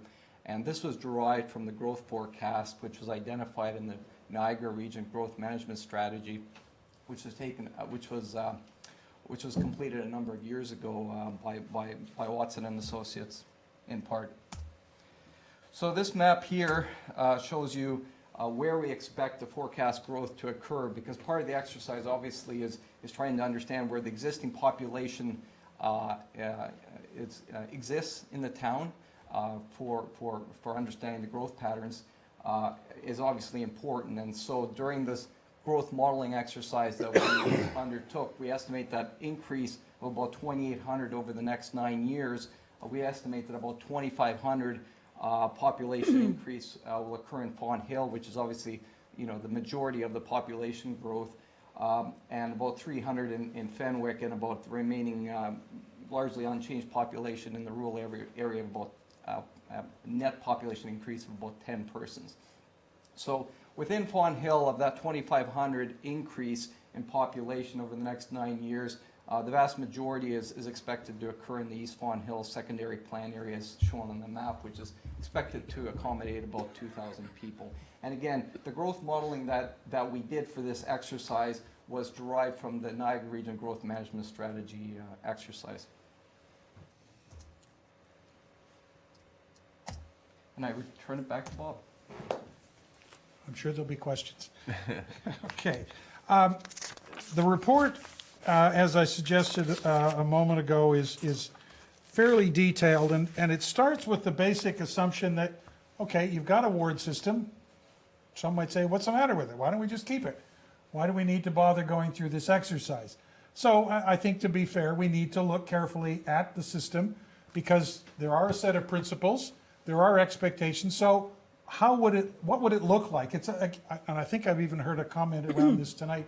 If you were to start today, would you design one that looked like this? And I think, as you see, our conclusion is no, you wouldn't. It made a lot of sense when it was started, but does it still make sense? No, and why not? Well, let's look at one measure only. And this is the one that jumps to mind most immediately, that notion of where will things be in another few years.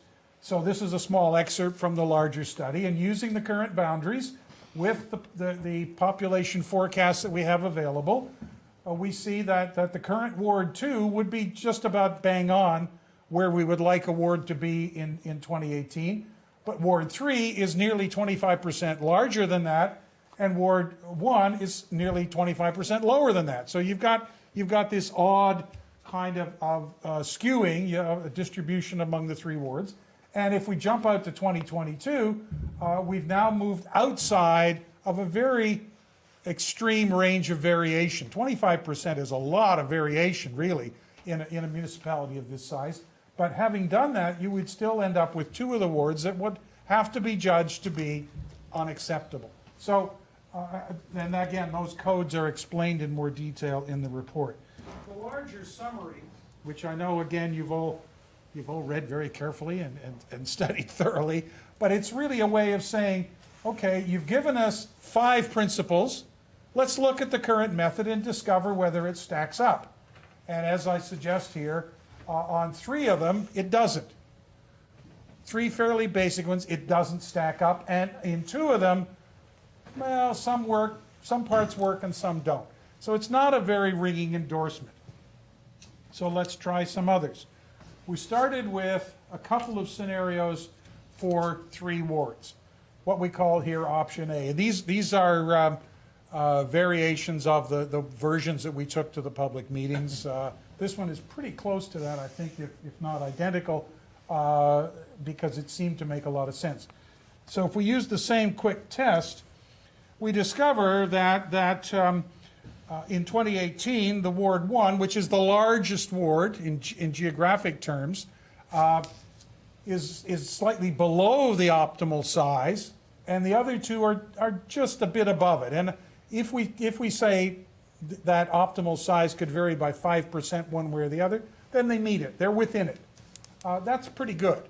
And then even as we move out, you'll notice that the 2 large ones creep up a little bit, not great numbers, not a lot of absolute numbers, and barely above it. So that's probably okay too, because we're nowhere near that 25%. It's a little above, but it's something that one could live with. So with coming back to the summary, and I'm going to speak quickly to the first point in a moment, the population trends do work. The others are a little bit uneven because there are some, if you will, some quirks in all of this. When we apply those principles, the way your population is distributed and the kinds of things we're aiming for, it's very difficult to create wards that don't somehow split the community of interest around Fonthill. We've got to have 2 wards in there somehow. So by definition, Fonthill is going to be divided. And in terms of the reading of the principle, it said protect the community of interest. Well, you've actually split it. But there's no way to get around that. And so that becomes something that we simply have to live with. And as well, there is all 3 wards involve a mix of rural and urban residents. So again, each ward is a mix, so it's not a uniform or coherent one. So I'm being very ruthless in these assessments and just saying, look, if we take the letter of the principle, it doesn't meet it, but it still has a lot of other qualities around it. So, and part of the other dilemma is what we actually use as boundaries rather within the urban areas. we think that option A, though, has a lot of good qualities. B takes a slightly different approach, primarily to the urban area, or at least the Fonthill area, using an east-west division. And the populations work a little less well, and you'll notice that what we've actually ended up doing is taking that urban area that was largely in wards 2 and 3, and instead of dividing it relatively equally, we made one ends up bigger and one ends up smaller. We could have done it the opposite way, and we've had a couple of scenarios where that happened too. It seemed like moving away from the kind of line we used, even though it had some drawbacks, as soon as you start doing that, you end up creating this imbalance. And in this case, going far enough that Ward 3 is well above where we would like it. Still within the range, but we're well above where we might like it. So again, the communities of interest have the same problem. The population, yes, it works, not quite as good as the other, but it does work, and the other two parts are pretty similar. The point about accessibility and communications, by the way, is really this issue of how many people you have to deal with as an elected official. And what is the issue of effectively representing that? One of the good parts of these scenarios is that, at least A and B, is that the rural area tends to be the area with the lowest population. So it's not that you've got a lot of people and a lot of area to cover. There's a bit of a trade-off. And when it comes to phone calls and all the things that go on, yeah, you've got to maybe have to drive from one end of the town to the other, but you're not dealing with huge numbers of people. Okay, option C was an attempt to design a 6-ward system, which is a little less successful. It still has a couple of wards that tend to be on the large size, again, around the urban core within Fonthill itself. The rural areas tend to be a little easier to handle in here, and it's a new way of thinking about how representation works. And as the growth goes on, a couple of the big ones get bigger, but on the whole, they all fit within the accepted range. The major difference, of course, is that this is a different way of providing representation within the town. And the no part in there has to do with this imbalance issue, large wards, and where the population concentration is. A fairly narrow reading of it. It's got a lot of positives. I would say, personally, I think moving to a 6-ward system would be a good thing for the town from the point of view of representation, but I'm not persuaded that this is the right 6-ward method. But we worked with what we had. We gave it a try, and it's defensible. It can work if there is buy-in for that idea. But again, as we suggest at the end, I'll be getting ahead of myself here, confirming that the present system is not viable, but all of the options here would offer improvements. They're all within the conventional range, but because of the way the rural-urban settlement pattern works, we've ended up with some divisions that might not be, that perhaps could be overcome with some different parameters. But the other part of this is that this is catching up. I see this as a process of catching up. So option A will give you a good balance, keeping 3 wards. Option B will give you perhaps some cleaner boundaries in terms of avoiding a residential street. But option C is this different approach to representation. But the last point is that, and this is not a pitch for more business at all. It's basically saying what you want to do is catch up, right? You've got a system that has not been adjusted for decades. Get it up to date, and then look at how well that works. And it doesn't need to be a huge process. It needs to be a case of saying, let's say after the 2018 election, how's the balance? How well is the balance still working? Are we interested in making a change to another system, assuming you stayed with 3? Or if you've got the 6, all right, what's happened? What has actually happened on the ground? What do we learned about how we interact with that kind of a dynamic? Do we want to make a change? Instead of making a review optional or something that's occasional or rare, it's something that happens on a routine basis. It's a case of taking the view that our electoral system is something that we need to constantly address to keep it in sync. And as I said a moment ago, this happens at the federal level every 10 years. It doesn't happen municipally. I think it would be important for Fonthill as a council to decide that this is something that we should take on as something we would do in a more or less routine way. Okay, I'm going to stop there. All right, thank you very much, Dr. Williams and Mr. Carvian. Appreciate your presentation. Questions from members of council at this point? Very comprehensive, and you run through it very well. Thank you. Questions? Councillor Kersey? Mr. Mayor, one very quick question, Professor. How did you arrive at the 20% variance level as being tolerable? There's two or three things that come out of that. One is that's the variation used in the Federal Act.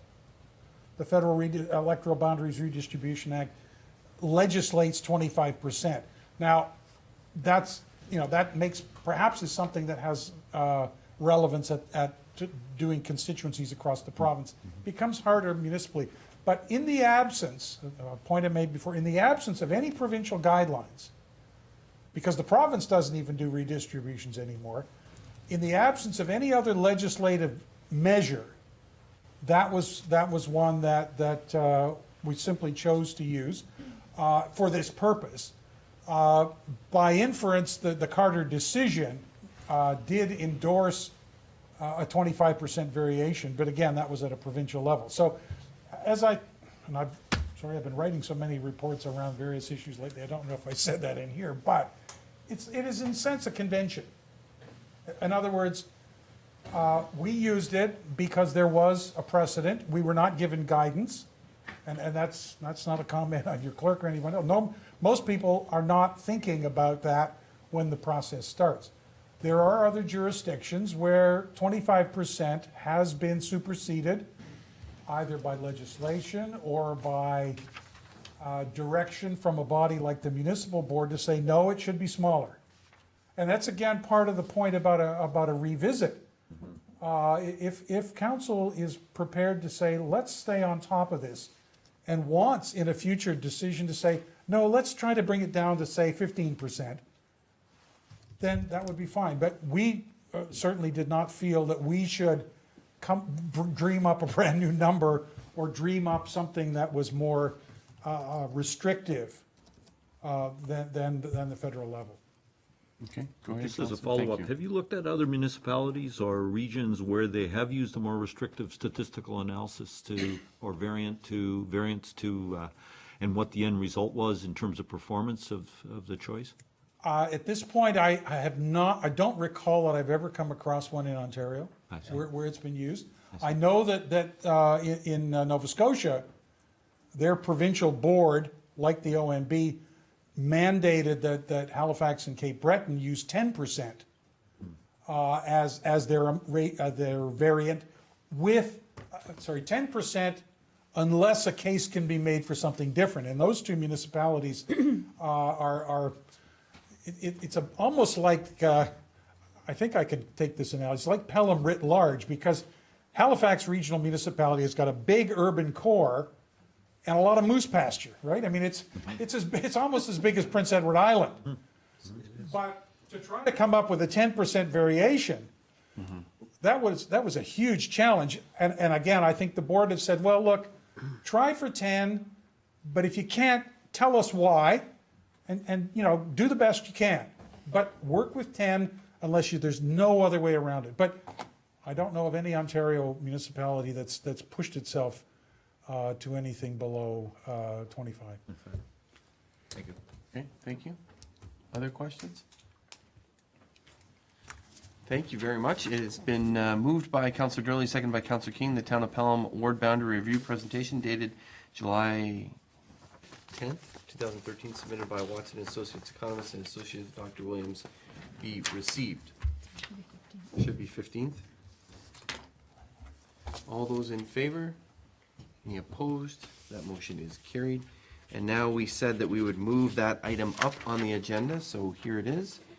And the mover and the seconder have suggested an option, so it has been moved by Councillor Durley, seconded by Councillor King, that the Town of Pelham Ward Boundary Review Report, prepared by Watson and Associates Economists Limited in association with Dr. Robert Williams, dated July 10th, 2013, and attached as Appendix A to the clerk's report, Ward Boundary Review Final Report, be received, that the clerk be directed to prepare the necessary bylaw establishing the revised ward boundaries for presentation at the next council meeting, to adopt the ward structure identified as option A as the Town of Pelham's ward boundaries, effective January 1st, 2014 for the 2014 municipal elections, and that the clerk be directed to provide notice of the intent to pass the bylaw by posting on the town's municipal website in accordance with the public notice provisions policy P 201-14, and that the suitability of the 2014 ward boundaries be reviewed following the 2018 municipal election to determine their continued effectiveness in the context of the actual population growth experienced within the town of Pelham. Thank you. Discussion.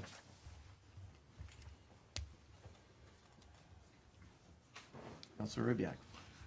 Mine is a question first before discussion. Not that I disagree with it, but of the three options, how did option A end up in the resolution? Madam Clerk. Through you, Mr. Mayor, the mover and seconder filled in the blank to put that one on the floor for discussion. I see. So it's a starting point for discussion as opposed to... Okay. Okay, thank you. Others? Questions, comments? Who wants to go? You want to keep going, Councillor? Go ahead. May as well. Of the three options, my preference is certainly option A, and so I would support the motion as presented. I think that looking at our ward boundaries is, as indicated, important, necessary, something that we need to be doing. And it's something that requires, I think, a fair amount of thought by both staff and councillors. My view is that on the basis of the amount of time that we have spent looking at this thing and judging it, meaning very little, my preference is in effect for baby steps, less revolutionary steps. And I think option A probably represents that. It gets us into a more balanced population paradigm as it exists now, and as the report suggests, likely to continue for a while. And I think that's enough of a change to make without giving it a whole lot more time than we currently have on our plates to deal with this. So I like option A, and I would certainly support that. Okay, thank you. Others? No others to speak to it? Councillor Papp? I concur, Councillor Ribbiak. I think it's a very complicated, difficult process, and I thank Dr. Williams and Associates because it is something that's been in place for decades and decades. We haven't taken the time to take a look at it. I agree it's an interim step, and I also like, more importantly, that as time goes on and we need to re-examine, and it's subject to what happens in growth and the population, and it'll be, if everything goes according to Hoyle and things work out the way they do work out, both East Fonthill and possibly Fenwick, then the recommendations will come back to alter those sites. I am also fascinated that what they were mentioning about, because it's kind of ironic that, Mr. Mayor, many of you remember, we went from 800 plus municipalities down to 440. And I don't recall in my other previous life that there was anything done to examine any of those electoral boundaries. I can't recall any research that was done in Ontario, which I found fascinating, how they all said, okay, we're going to leave everything the way it is, but we're going to consolidate and merge all the different municipal corporations. So I think we're very bold, but same token, now we don't want to step right over the abyss, if you want to call it. We want to make sure. And the representation, I think this is a very viable option, option A, and I thank Watson Associates and the staff for bringing forward that recommendation. Okay, Thank you. Thank you. Councillor Kersey? Thank you, Mr. Mayor. I also would support option A. I like the fact that the variances are minimal, less than 10%.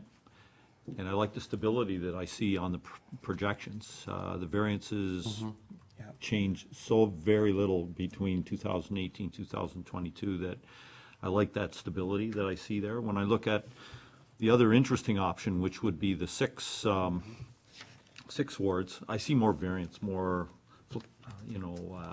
change happening within the representation, and the more creating a greater likelihood that we'd have to revisit the problem in the interim. So I like supporting something that projects stability, and it projects it in a small range of variance.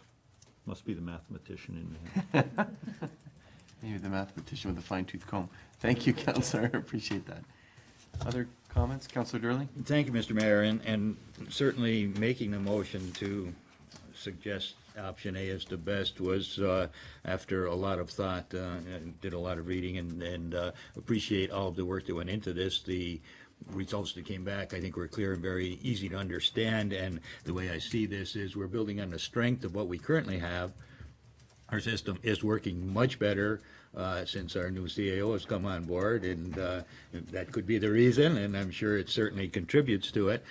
We are all working together, and I think that it's not necessary that one particular council member deals with one particular situation, because even if something comes from another ward, we're certainly willing to do that because we are councillors of the town and not specifically of the ward. However, we're in this particular venue, so being a ward councillor certainly helps when there's a couple, because there are times where one is available, one isn't, or one has strengths that the other doesn't, and we can share and build on all of these strengths, and also bring in councillors from other wards to deal with their strengths as well. So looking at this and breaking it up as far as the population is concerned and representation, to me, that is certainly the best, and this is why I suggested it in the motion, and I definitely will be supporting it. Thank you. Okay, thank you, Councillor.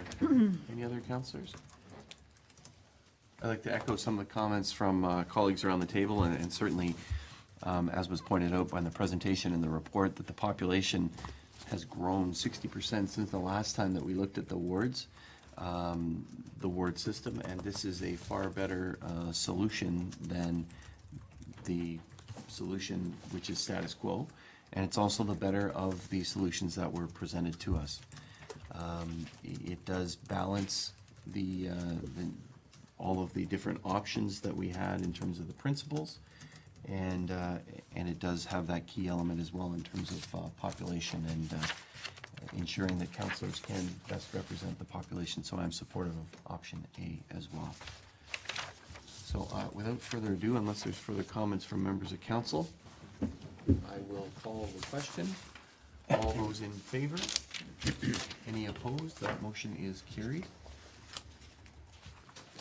Thank you very much for your work, Watson and Associates, and also Dr. Williams. Appreciate it. It's a pleasure working with you on this, and we will keep our fingers crossed regarding the timelines and things that you laid out. But we really do appreciate your work. Thank you so much.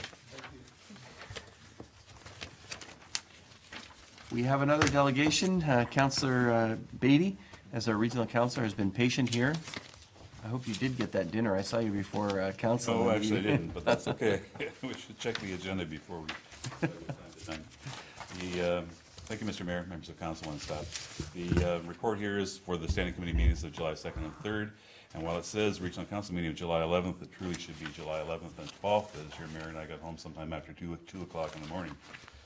Corporate Services Committee received a presentation with respect to the financial management system, received and approved an amended report on that system with regard to the RFP evaluation criteria. It's a big ticket item, and it's something that we're taking a lot of time to make certain that we're making the right investment for the financial management of the region. Received a presentation outlining the council chamber renovation, pre-construction review, and authorized a tender call for those proposed renovations to begin this summer. Authorized the purchase of Tritech VisiCAD and First Watch licenses for the ambulance communication system. That's in the amount of $96,000. And we were turned down on our FIT proposals with the province.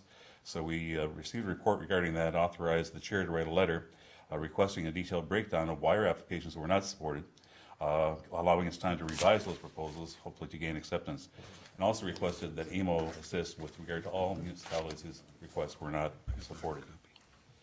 And lastly, we received a report on the RFP process underway for the Niagara Regional Police Services Board plans for the District 1, that's the St. Catharines facility. And as you probably can tell from the press, there's a lot of dialogue on that in terms of what the needs are as seen by the mayor and council in St. Catharines versus the Niagara Regional Police Services Board. It applies to not only this, it also applies to the placement of the Provincial Offences Act facility. Integrated Community Planning Committee received and approved Regional Policy Plan Amendment 175 regarding the Township of West Lincoln, official plan amendment regarding the Leisuurplex Phase 2 development in the Township of West Lincoln. Also received another policy plan amendment to establish the policies to support the Welland Canal cultural heritage landscape. And a third policy initiation report for a regional policy plan coming up regarding the urban area boundary modifications for the city of Welland. Received proposed regulations under the Endangered Species Act for Fowler's toad, primarily resident along the shores of Lake Erie, and the four-leaf milkweed, which is different than the common milkweed, that's located along the Niagara River and Lake Ontario and Niagara-on-the-Lake. Authorized the regional chair to respond to the Ministry of Natural Resources with regard to those endangered species. Received and recommended circulation of the International Joint Commission's Adaptive Management Plan in terms of our waterways. For Public Health and Social Services, looks like a small agenda, but actually one was a very large item. Received a presentation on the nightlight youth services provided by the Boys and Girls Club, and received a very lengthy presentation from the Commissioner and a draft report entitled A Home for All, Niagara's 10-Year Community Action Plan to Help People Find and Keep Housing. That was a very extended debate, a lot of concern. You may have read some of this in the press, with some councillors having concern of not seeing dollar figures. Because right now we don't know what the federal government's commitment is going to be over that time period. We don't know what the provincial government's commitment is going to be, but they asked each community to try and put together a plan for them to analyze and perhaps use to try and determine what number of billions of dollars are going to be set aside to meet the goals of housing. So it was a case where some councillors, as you have probably seen in the press, were concerned about the fact that they were signing a blank check because we in fact don't have numbers, except that we know that there will be a very significant cost to the region as well as to the provinces as well as to the federal government. So it's a case where we left off now in terms of the Public Works Committee, received a regional development charge complaint and authorized a refund to St. David's Cold Storage in Niagara-on-the-Lake for that development charge overcharge. Received an analysis report on the Niagara Recycling's performance and received a report on the processing agreement with Niagara Recycling, authorizing negotiations for a contract to extend to March 3rd, 2018. I might pause in there. If you've not had the opportunity to tour that facility, it is worth the time and effort to take a look at it. And you may or may not know that there's a partnership with ENTEC in terms of many of the employees in that organization are folks with developmental handicaps, and they're getting significant income from that project. And they also take some of the proceeds, in particular from the glass recycling process, in terms of supporting their program. So it's in Niagara Falls, just off the Queen Elizabeth. And if you'd like to have a tour arranged, I can do that for you. Okay. Received a report on the management of waste, electrical, and electronic equipment, referred to in short form as WEE, and authorized the removal of the ban for those items from curbside collection effective in November of this year. Received a report on the implementation of additional garbage exemption weeks. There was some consideration of that. The only one we have right now is the Christmas week. The recommendation was for no change to the current delivery schedule except for the week following Christmas Day.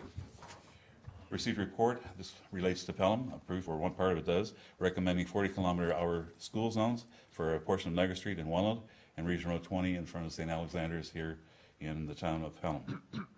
Received a report and approved designated lanes on Woodlawn Road in the city of Welland, and received a report and approved and adopted bylaws regulating the use of the public of the Elm Street, that being in Port Colborne, and the Station Street being in Wainfleet, the naturalization areas. At Regional Council itself, and I've misspelled the gentleman's name, there's no E in it, presented the T. Roy Adams Humanitarian of the Year Award to St. Catharines resident, Mr. Bob Manny, and received a presentation on the plans for economic development in terms of marketing economic development for Niagara, both across this country, globally across North America, and to the Orient as well as to Europe. Regional Council meeting next is going to be on August the 1st for 6:30 p.m. an open session with a closed session to follow. Thank you very much, Councillor Beatty, for your comprehensive report. Do members have any questions for Councillor Beatty? May I make one addition, Mr. Mayor? Go ahead, please. Just in turn because of newspaper commentary. You will have read a rather significant article, I believe, on Saturday. Not sure that it was in the Tribune, I think it was, but certainly in St. Catharines Standard. It's rather disturbed by it because it completely accounted for the very lengthy in-camera session that was held. It's very disappointing to find out 2 days later that all discussion in camera was then made public. But we have, I can say, being in my 3rd term of council, we have a very significant difficulty in terms of the atmosphere or the tone or the issue of respect of councillors between or among councillors, and more importantly, councillors and senior staff. So what you've seen in the paper is in fact a very detailed discussion of the concern that we were open and honest about in terms of talking, and we've decided as one measure to no longer allow free access of councillors to anybody on staff because of the confrontative nature that some of those approaches have been, and are restricting those by going through the office of the CAO or the commissioner of the particular department. That's cumbersome. Been used to a very open and positive relationship with various staff, but unfortunately because of events that have been occurring amongst some individuals, not anyone in particular, not everybody, certainly, but it was a very sincere, deep discussion with the chair in terms of what we can do to improve the tone. I've witnessed now, this is my 3rd term of council, and there have been more recorded votes in this 2.5 year term than the entire 41 years of history of the Niagara region, and it's all posturing and debating and Camp A versus Camp B, etc. And your mayor and I both have had concerns about this as it's evolved from day one in this term of council.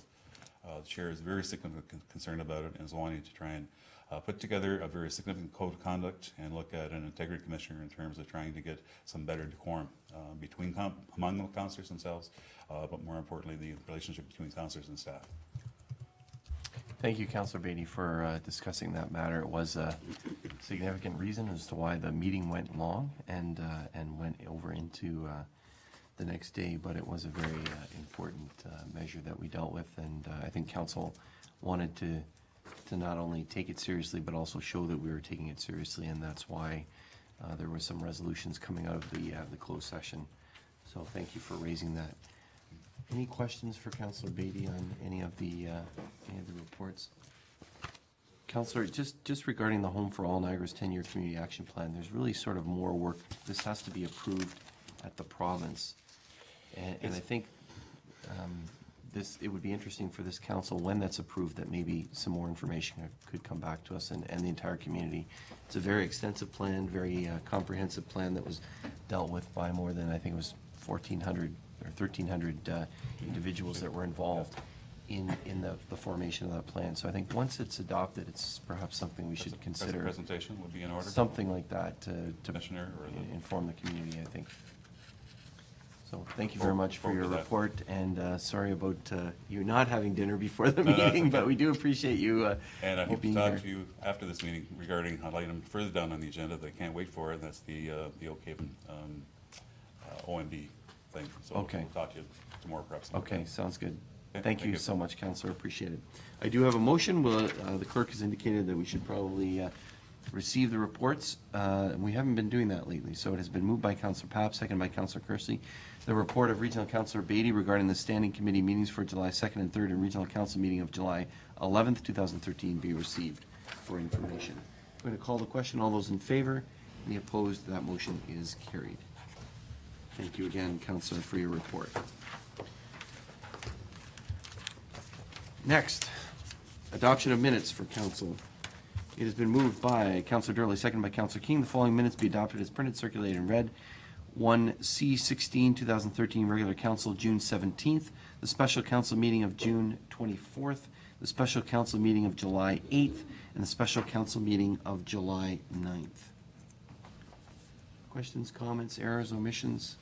I do want to thank Councillor Papp for standing in on the special council meeting on July 9th. I was unable to attend. And also, Councillor Kersey, you raised the idea of youth and economic development, and the minutes here are from July 8th, were that meeting. I just wonder if maybe we want to direct staff to also ask a representative from the Mayor's Youth Advisory to perhaps be involved in the economic development discussion. So Mr. CAO, perhaps you can take that as direction that moving forward, that meeting was an excellent meeting. It was not concluded, not completed, but I thought it was a very good idea of yours to include youth in that. You want to just speak on If I that could briefly? just go one step further, Mr. Mayor, I noted that there was no representative from the agricultural community at that forum as well, and I think they'd be a worthwhile addition as well if we're going to expand the committee. That agreed around the table? Representatives from the agricultural community is the strategic plan of this council to have balance between the urban and rural. So those two items, we can include some representatives or a representative, or they tend to travel in packs, so they feel more comfortable of the youth. So maybe a couple from the youth, although our Prime Minister certainly is very comfortable speaking her mind and getting involved, but also somebody from the agricultural. So staff, if you take that as direction. Okay. So I'm going to call the question on the minutes. All those in favor? Any opposed? That motion is carried. Thank you. The next item is consent agenda items to be considered in block. And I'm wondering if councilors want to lift any of the items for separate consideration.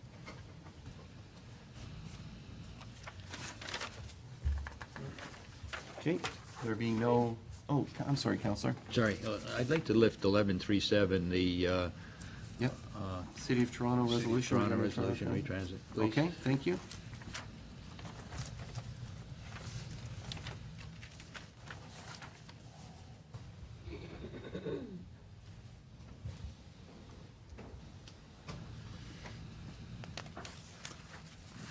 Okay, anyone else? Any other items? Thank you. It's been moved by Councillor Kersey, second by Councillor Papp, that the following consent agenda items be received and approved. Resolutions from the Policy and Priorities Committee of June 17th, minutes of the Policy and Priorities Committee, June 17th, minutes of the Committee of the Whole Public Meeting, June 18th, minutes of the Special Committee of the Whole, June 17th. Information correspondence, and there are a number of items, 10 items. 2 items from Peninsula West Power, Inc., the first regarding the 2012 annual report, and the second, the shareholder dividend information. The third item is from the Municipal Board appeal regarding the Town of Pelham official plan and update. And the next is the Ontario Municipal Board decision regarding Oakhaven Estates.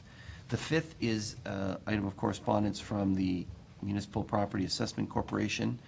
The sixth, the growth plan for the Greater Golden Horseshoe 2006 update. The seventh has been lifted by Councillor Durley. The eighth is a thank you from the Greater Niagara Chamber regarding the One Less Trip campaign that Council endorsed at our last meeting. The ninth is a thank you note from Andrew Gemmell, who's a student at E.L. Crossley School that received a scholarship. And the 10th is from E.L. Crossley Secondary School that we participate in the scholarships. Then we have a number of items from the Regional Municipality of Niagara, a number of reports. The first is an update regarding the urban area boundary modifications to Font Hills urban area boundaries. The second is a Great Lakes Protection Act information. The third is regarding the National Household Survey. The fourth, development activities report for the region. The fifth, the change to in the school zone that Councillor Beatty just spoke about in front of St. Alexander School. And the sixth is proposed revisions to the Fawn Hill Cane Delta Earth Science ANSI. That's a report actually that we saw before. Next, we have committee minutes, and there are 7. The Mayor's Youth Advisory Council from March 26th, Pelham Active Transportation from April 16th and May 28th, the Pelham Public Library Board, their minutes from May 8th, Fenwick 160th Anniversary Committee, and their minutes from May 16th and 23rd, the Summerfest minutes from June 12th and 26th, Communities in Bloom minutes from May 15th, and Canada Day Committee meeting minutes from May 22nd, and finally, a staff report regarding secondary dwelling units. Comments or questions on any of those items? Councillor Kersey. Thank you, Mr. Mayor. I have 2 items that I'd like to comment on. One is 11.3.11.2, Great Lakes Protection Act. Not a lengthy comment. I would like to know more about that act. Would it be possible to get a representative here to make a presentation to council with respect to that and the implications of it to our community and surrounding regions? Yeah, I think it probably would, so we can take that as. I just wonder whether my colleagues have any interest in that. Colleagues, you agree, something that we should direct staff to have a presentation regarding that? Yeah, I'm very interested in Okay, that. So all if we right, so could- we'll take that as staff direction. Thank you. Thank you. Any other further discussion at this time regarding that item? Okay, Counselor, go ahead. And the second item is with respect to 11.3.11.5, proposed 40K school zone. When I look at our motion was really to have a school zone extending from Haste all the way down to at least Station Street, contiguous of the two school zones. And the region has given us one school zone 150 meters on either side of St. Alexander's. Are we happy with that? And would it not make more sense rather than have one school zone at the top of the hill and then they speed up and go through the stoplights and then we immediately hit them with another school zone, to have a continuous school zone during those timeframes when kids are crossing Highway 20 and all of those sort of things? And is there a venue whereby we could ask the region to create one continuous zone? So I'll speak to that. We did, and it is part of my report later on, but I'm happy to speak to it now. We did speak to the region and have a meeting with myself and the CAO, Councillor Beatty, and Mr. Mantle, along with Joe Cousins at the region, the Director of Director of Transportation Services at the region. And we discussed that issue. Mr. Cousins suggested, and this is why the report was approved at the region, so it will be occurring, that school zone will occur at St. Alexander School before the school year, is because it's been, the school is there, it's a long-standing school, they have over 350, probably 360 students that attend that school. Maple Crest, it was felt that perhaps there were going to be fewer that were going to be walking. Mr. Cousins suggested that perhaps we take a wait-and-see approach to it, to see how its first year of operation goes before we proceed with the school zone in that entire area. It could be expanded as opposed to kind of two school zones. It could be expanded up the road. But his suggestion, which to me made sense, was that it would be, we'll start here, we'll see how it works. Maple Crest hasn't actually, I think they've started now, they have some limited summer programming and summer schooling, but they haven't officially started, and it's certainly a reduced number of students, and it was thought that many would be driving as opposed to walking or being dropped off or whatever, and it's not even sure that they'll meet their maximum of the 50, I think is what it was. So that was the feeling. Go ahead. I'd like to come back on that only because during our public meetings and in the process that evolved to rezone the property to allow the school there, I think the public had a sense that we were going to do our utmost to create a school zone there, not just for the protection of the students, but also for accessibility of drivers getting into Highway 20 off of Pelham Street, and also for those vehicles turning off Pelham Street or Highway 20 onto the street adjacent to the school.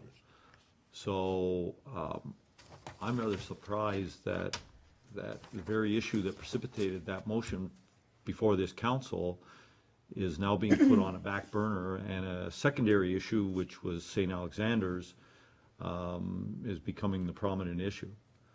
So I personally feel that we as a council need to go back to the region and insist that the school zone be as we prescribed in our motion. Now, I don't know how we go about that, or whether we can in fact insist upon that sort of thing. But I think it's something that's important, both in our representations to the public, in our discussions, and also I think it makes a whole lot of sense, given the traffic issues that were brought before us by the public. So certainly I can open up the floor to other comments, but one of the ways to do it, one could have made a motion now. We'd have to now make a motion to lift that, if that's what you intended. And that's why when we have things in block, if you want to have a separate motion, which sounds like what you're trying to do, you would have had to lift it and Well, consider it I guess separately. that's, So- I didn't lift it because I wasn't clear on the fact that the school zone in front of the school at the top of the hill was being excluded from the process. Yeah. But it was going to be a separate issue, but obviously it's not. This is how they've dealt with our motion in its entirety. Yes, and as outlined in the report, there's, dollars that are being spent in other areas in the region, and that's the other reason why they thought that as well, so. Well, whether they have the signal at the top of the hill at Haste, or whether they have it 150 meters to the east of St. Alexander's, it's still two signals. Yeah, So I don't think the costs are incurred. I think staff, regional staff indicated that because of the distance between the two, it would have a requirement, and somebody might turn in from Pelham, et cetera, that one would have to have two different zones. I don't know, Mr. CEO, was there anything else at the meeting that's basically stated? So others to that item?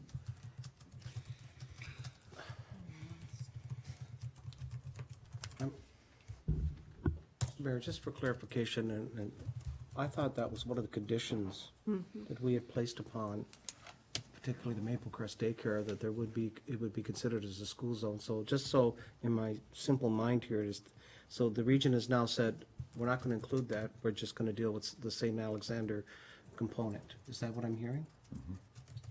That's what you're hearing. Notwithstanding, I understand Yes, the money. as the report states, that's there, PW 62, 2013, the region has a program for school zoning, and they do a couple of schools every year. It was a suggestion from staff at the region that this year, as Councillor Beatty indicated, one would be in Pelham in front of St. Alexander School, which is something they've actually been hoping for a number of years. And the second, and it helped to have our motion. And then the second is in the city of Welland along Niagara Street in front of. So that's how it was presented. That's now been approved at regional council, and as I said, that work will be progressing, prior to September. We did ask Mr. Cousins about it, and Mr. Cousins indicated in his opinion that it would be better to see what the traffic looked like at this year coming at Maple Crest, because the school, when we met with them a few weeks ago, it wasn't starting the program, et cetera. So that was the recommendation.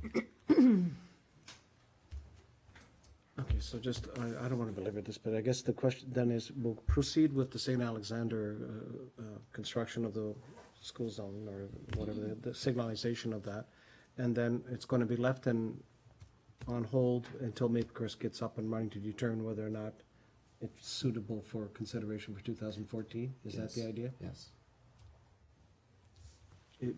I guess my question would be, knowing what I've known in the past, is that as long as that's understood in writing or in a commitment from the region to consider that area, because like I said, I was under the impression we were going to, and I know they're not open, you're right, it'll be probably 3 or 4, maybe a couple of months more before they open up. Or is that just an assumption? Or is it actually something that Mr. Cousins that the region is considering as creating a school zone there on Highway 20 and in front of Maple Crest? Do we know that for fact, or we don't have that? Nothing's in writing right now. It's something that we can, we'll have to consider as things move forward. The official zone is going to be in front of St. Alexander School, again, something that they've been asking for a number of years, and I know that the Maple Crest is also in our resolution. And it was felt that you know, the fact that they're not even operating yet, that there's, in terms of different number of students, and you have to balance this across the region, that was the reason why. And there are some other changes that will be occurring for council's consideration in that area, and that's part of my report, and I can give that to you now if you'd be happy to hear that. That may help make it a little bit safer. So those items include there's a repaving of the portion of Pelham from repaving of Regional Road 20 from Pelham Street to Peachtree. So that's just a repaving portion. And we discussed the issues raised by some residents regarding walking along Regional Road 20 Hill, and also sidewalks in that area on both sides of the road. I understand that they will be looking at actually moving, perhaps realigning the road slightly so that there would be maybe a greater width of sidewalk where that brick wall is on the south side going up the hill. It was thought that from an engineering point of view, there isn't room for sidewalks on both sides, so that the preference would be for on the south side along that wall, and the curb could actually be moved. The region will also be looking to fix the guardrail in that area along Marlene Stewart Street Park. This will come next year. And also then not only a repaving and perhaps relining, moving of that curb, but full reconstruction from Peachtree to Lookout, including our section, our road, Haste from Cambro to Regional Road 20 in 2014. There'll be an addition of bike lanes in that area. There'll be sidewalks on the north side to be added where needed, like in front of the different various plazas and things, and also replace and widen the sidewalks on the south side as needed. So we did suggest that they consider the impact of Maple Crest and that, but it was suggested with these changes that we would look at it again next year to see if perhaps the school zone lights would be warranted in that area next year. Okay. So that was the feeling, that with the accumulation of the changes and the fact that the school isn't yet operating, it was not a condition of approval. It was certainly a request from this council, but it was felt that would help with some of it, and we'll see how that moves forward. Okay, I hope that clarifies that. I think, Mr. Mayor, I would like to go back and re-examine that, but as long as those construction configurations are completed, and that we not lose sight of the fact that at the time of the discussion, and particularly about that site, that the designation as a school zone be still considered for the 2014, whether it's a staff direction, just to make sure that that's still kept on the horizon, that it's not be lost. Because I'm pretty confident, and I could be wrong, that I thought that was part of the whole. It was certainly manifest. part of the discussion that we had at that that it'd be point. created as a school zone to protect it, but I'm happy for the different changes that are there, as long as we still keep in mind about the school zone designation. Okay. Unless the rest of my colleagues disagree, I just found that, I'm just concerned that we're kind of gonna lose that. I don't think we'll lose it as long as we go on record with it. And I think the other element is, as was stated, with that reconstruction going on and looking at that curb, the natural time to include those would be At that during time. that reconstruction, That's as correct. opposed to doing it now, ripping it out, putting it back in. I don't have a So problem that's with that. kind of part of the whole process of it. Okay. Okay, thank you. Others? Counselor? Thank you, Mr. Mayor. I think with Councillor Kersey, I also was not clear that correspondence was indicative that we had lost the issue of a school zone at Maple Crest. My recollection of the discussion that we had here is that while we didn't think that the traffic issues on 20 were sufficient to preclude having a school there, we did agree that the traffic issues were common to everybody in that area. I think that school zone was proposed as a way of calming traffic, possibly because of the signs. we need to be careful that whatever changes we make on 20, or the region makes on 20, aren't in fact conducive to greater speeds and greater danger. So somehow when it gets into the design phases, we need to keep that in front of the region as well. It's not just a matter of straightening out the road so that traffic moves more fluidly, because more fluidly might mean more dangerously in the context that we're talking about. So I don't want us to lose the objective of calming traffic for everybody's purposes on that stretch of road, even if a school zone isn't considered entirely appropriate because of the numbers, the location, or those other things. We've got to have something there that makes that safer for everyone. So I don't know what that requires us to do. If Councillor Kersey feels that in retrospect we should have lifted this and made a proposal, I would certainly second that initiative, and maybe we can craft some sort of direction. But I don't want us to lose what I feel was a commitment, and I believe Councillor Papp feels was a commitment that we had made to people who had come here, that we would be looking at that and pushing for something quite seriously. Okay. Madam Clerk, so the requirement would be to lift the item for if separate consideration is warranted, is that correct? Through you, Mr. Mayor, you could just make a motion to direct staff to send a letter to the region. Yep. I'm sure that we could craft that. Yep. Just as a new motion. You can do that. We can reference that report certainly, but Yep. Okay, response would be fine. thank you. So, do you want to make that motion now? Yeah. Also move. Councilor, okay. So can we thank them for the installation of the traffic signal in front of St. Alexander's, but then indicate and say that when you reconstruct Region Road 20 in this area and resurface it, that you add the school zone in that, at that time period. Well, I think we should express our concerns that it was not considered at this point in time, and that we do have ongoing concerns for the area. Okay. And the safety of the attendees of that school, and the safe passage of traffic in that area in general. So that we add a little clout to the, we'll give them a kiss and then we'll give them a slap. Okay. Okay. And Councillor Ribbiak, you're prepared to second the kiss and the slap? The kiss, certainly. Yes, I am prepared to second that motion. Okay, thank you. Comfortable with that? Okay. Any other discussion regarding this? We're going to call the question on that direction. All those in favor? Any opposed? That motion is carried. Thank you.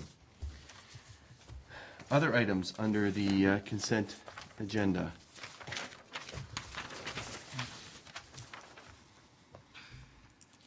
Can I just make one comment, and I really feel we ought to point out that there are a ton of things that are happening, and what's going on within this motion is certainly illustrative of it. There's great things happening in this town all the time by a whole lot of different people, and the fact that we don't have the time, unfortunately, to really dedicate the effort that's deserved by that motion in this. I just think that there's a whole lot of good stuff happening in this town, and we ought to make note of that. Okay, I agree. Thank you very much.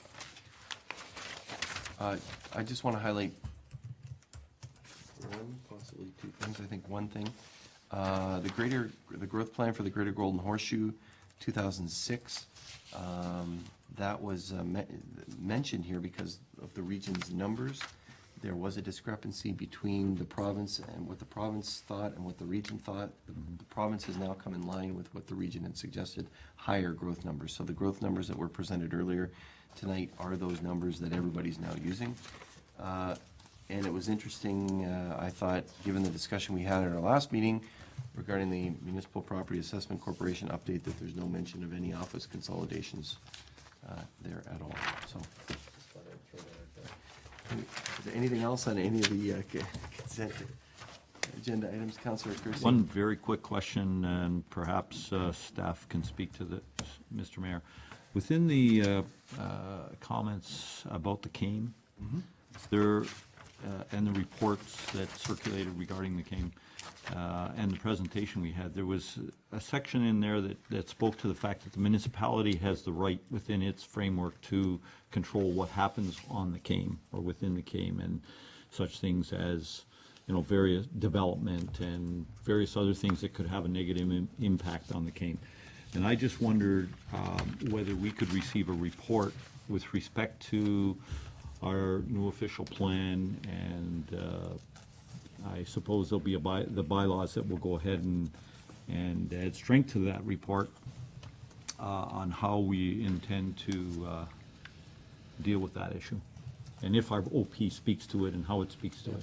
I think, Councillor, we already directed staff at our last meeting, when we approved the CAME report. Yep. We directed staff to come forward with ways to protect the area of natural and scientific interest. Perfect, thank you. So we look forward to that I'm report getting coming old, forward. Mr. Mayor. I No, forget, that's I have okay. short-term memory. One other final thing, we do have the information from Peninsula West Power, Inc. regarding their annual report and the shareholder dividend, and we do have a reporting committee later that, so we'll deal with it then. So I'm going to call the question on these items. All those in favor? All those opposed? That motion is carried, and that would include the, I guess, the staff direction. And now, Councillor Durley, to the transit issue, 1137. Thank you, Mr. Mayor. Although it's prefaced as the City of Toronto resolution, it really has nothing to do with the City of Toronto other than the subject matter. The Township of Kalelo, Haggerty, and Richards, and it deals with the press was full of ideas in how they were going to finance extra transportation services within the City of Toronto, and they were, one of the suggestions was to impose a GST on the whole province, and certainly that raised some ire to some citizens, and this resolution certainly is indicating that. I firmly support this, and I think we should support and endorse this to say that although Toronto's traffic is very important to the commerce of Toronto, that in fact it really doesn't make a lot of difference to the rural communities, and we are considered as partly a rural community. Other rural communities are there, but I think to support this is something that it's there. If it's provincial money that's going, don't take it from municipalities. We're already been downloaded a lot of stuff from there that it's costing us a lot of money that the province used to take care of and probably should still be taken care of, and that's an opinion. So I fully endorse this and support it, and I would like a seconder for this and support for this through there. Okay, thank you. So that we receive it and support and endorse that and send it to the Premier, the Minister of Transportation, local MPPs, and the municipality and the City of Toronto. And of course, the originator of the resolution. Yes, okay, thank you. Councillor Papp will second that. Further discussion? Councillor Rivak? Thank you, Mr. Mayor. I'm a little surprised by this and probably ought to give this more thought than the 30 seconds that we have at this, but I don't think I'm inclined to support it at all. The fact of the matter is that throughout the province, including here in Pelham from time to time, and we've had examples of this not so very long ago, we have initiatives that we ask for other levels of government to support, and other taxpayers in other areas would be contributing to that. I just wonder whether, before we pass that, we give some thought to whether or not within a province we would want to accept as a general principle that what happens in one area shouldn't expect support from any others. We certainly have the benefit of that in a lot of ways. I understand that transportation in Toronto is pretty local and of interest to them and could be very expensive and could be draining, but it's the principle of the thing that I'm a little bit concerned about. So without having probably more discussion than we're going to give it this evening, I'm at this moment certainly not supportive of that. Okay, thank you. Others? Ready to call the question? All those in favor? All those opposed? Motion carried. Thank you, Councillor, for raising it. Thank you. Next item is presentation consideration of correspondence requiring action. It has been moved by Councillor Durley, second by Councillor King, that report PW 48, 2013 regarding the illegal dumping initiatives be received and referred to staff for review and report on the recommendations contained therein as they relate to the town of Pelham. Any discussions regarding this report? Call the question. All those in favor? Any opposed? Motion carried. Thank you. Next item has been moved by Councillor Papp, seconded by Councillor Kersey, that correspondence from the Royal Canadian Legion, branch 613, requesting temporary extension to their licensed patio area for use of a fenced-off area southeast of the existing patio for their annual golf barbecue on Sunday, September 22nd, 2013, be received and approved, and that the clerk be directed to provide a letter of approval to the Legion for inclusion in their Alcohol and Gaming Commission of Ontario licensing extension application. All those in favor? Any opposed? Motion carried. Thank you. It's been moved by Councillor Kersey, second by Councillor Papp, that the correspondence dated June 11th, 2013 from the Township of Wainfleet regarding their request for access to information, the Ontario Power Generation, relating to the impacts of taking water, conducted by the Ontario Power Generation, be received, and that staff be directed to convene a meeting with appropriate parties and prepare a report for council's consideration at a future meeting. Any discussion? There being none, I call the question. All those in favor? Any opposed? That motion is carried. Thank you. It's been moved by Councillor Papp, seconded by Councillor Kersey, that correspondence from the Ministry of Rural Affairs and the Ministry of Infrastructure and Transportation regarding the 2013 Ontario budget commitment to small, rural, and northern communities be received, and that the mayor and staff be authorized to participate in the consultation process in this regard and report to staff, report back to council as warranted. Report back to council as warranted. Discussion.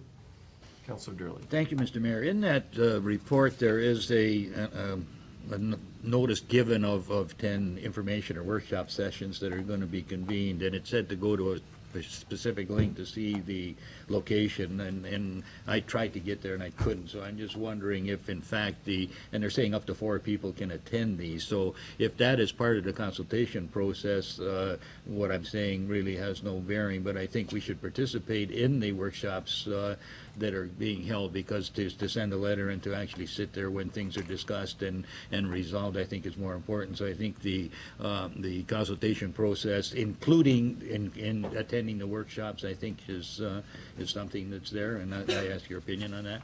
Okay, thank you. Is that understood?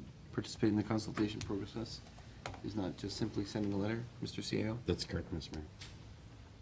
Okay. Yep, thank you. Okay, great. Anything else? Call the question. All those in favor?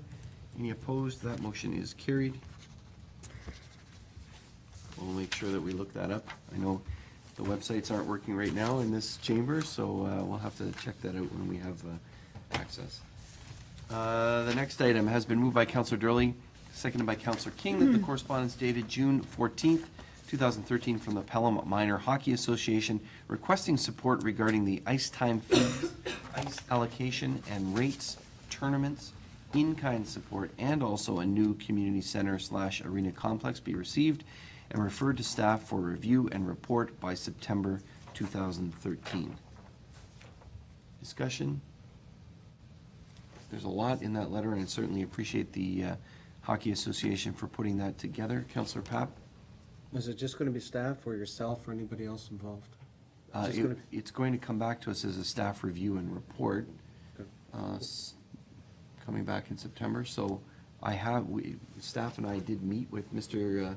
Ottaway and Ms. Van Ravensway, and I met with representatives from the Pelham Minor Hockey Association. We encouraged them to send council item of correspondence, and they put that in correspondence for us. So we met with them, I think it was in May, was it not?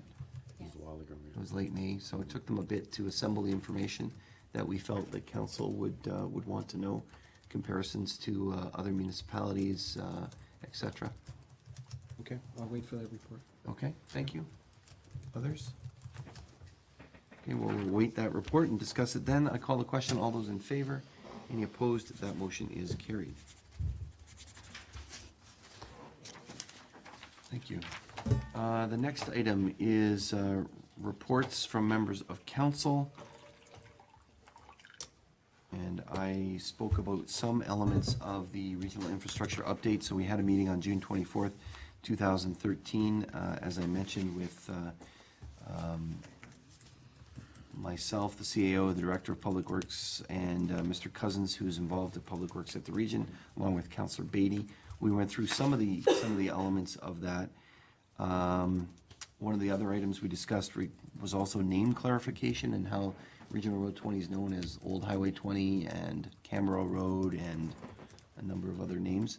So, and some people have spoken to me about GPS users having concerns. So the region will check into the naming issues and report back, I think, through staff here regarding that. We also spoke about the East Fond Hill developments and any potential impacts on Rice Road and or Regional Road 20. Staff suggested that the best thing to do would be to update previous traffic reports and append it to any existing traffic reports. So I think that's currently being done, and the region will await that. They are also going to be initiating an environmental assessment regarding Rice Road, and Mr. Cousins indicated that will start in the fourth quarter of 2014, and it's hoped that it will finish in, the fourth quarter of 2013, so this year, and it's hoped that it will finish in 2014. The region has earmarked funding in future budgets for that, so the first 3.4 million would be for Regional Road, or for Rice Road, any changes to that from Regional Road 20 to roughly Merritt Road and possibly Quaker. We did encourage them also to look at that Quaker intersection, which is a bit of a challenge at times.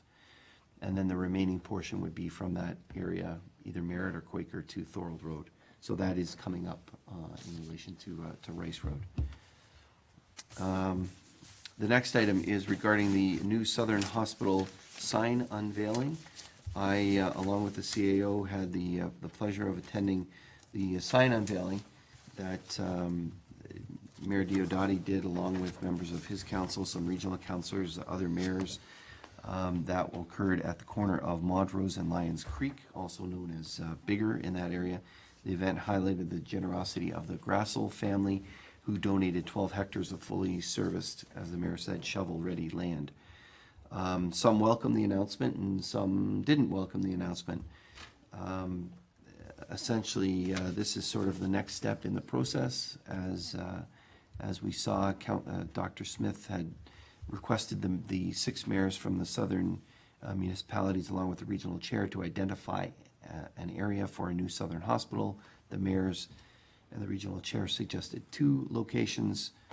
Dr. Smith last May and June. Dr. Smith came back last fall and said of the 2 locations, this was the preferred area.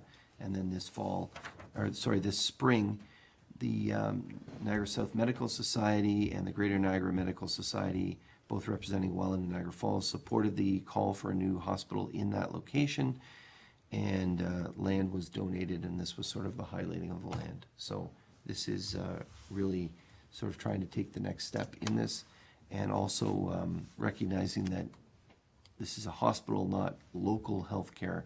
And then, of course, this council and staff are working together with developers in the area of the East Fond Hill here to build a, they're building, we're assisting, a 30 to 40,000 square foot one-stop integrated healthcare building to begin construction in 2014 and hopefully open in 2015. So healthcare is changing and evolving, and this, I think this is a positive step, but also an indication of that evolution. I also had the pleasure to attend the E.L. Crosley graduation, which occurred on June 27th, 2013. As we saw the letter, the thank you letter from Andrew Gemmell, he was one of the reward recipients for the Town of Pelham Award. Connor Pepper is the other recipient. Sam Piccolo gave the valedictorian address, and Catherine Herchenko won the Governor General's Award. It's always a wonderful event, the E.L. Crosley graduation. Each member of the graduating class is welcome to the stage. They say a few things about them. If there's any awards, they present them, and also talk about where they're going in the fall. So it's very, very heartening ceremony, and certainly well received by the students and families. On June 28th, I was joined by Councillors King, Durley, Pappen, and Kersey, and the CAO at a special lunch to welcome first-year residence doctors from the DeGroote School of Medicine, the Niagara campus at Brock University.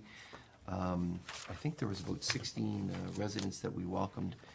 They will be full doctors when the development in the Fawn Hill Medical Center opens in 2015, so we thought that it was appropriate to invite them. They were on a scavenger hunt kind of tour, and we provided lunch for them and a touchdown. And I think we were very, very well received. They were taking pictures of us and the view, and were very, very well received. So thanks to council colleagues and staff for organizing that and also welcoming those residents. They were very interested in the possibilities. And my final report is to thank those members of the community who were involved in the Canada Day celebrations for 2013. We did have a little bit of inclement weather, which was a bit of a surprise given how lately it's just been so hot and dry. But I want to thank, on behalf of council, the numerous volunteers and sponsors for that event. It's always a wonderful event, and this was I believe it was the 23rd annual Canada Day celebration as being a success. So they include the members of the Pelham Policing Committee, whatever the new name is, certainly the policing group, as for marshalling the parade, members of the Rotary Club of Fawn Hill and District for working on the free children's activities. They always change the activities up, and it's very, very welcome. Fawn Hill Lions and Lioness Clubs for the food booth, including the poutine, which I had a couple of servings of. The Brand 613 Army Cadets for security and directions, and the Honor Guard at the flag raising and organizing some of the more interesting floats in the parade. Special thanks to Emma Brule, who sang the national anthem.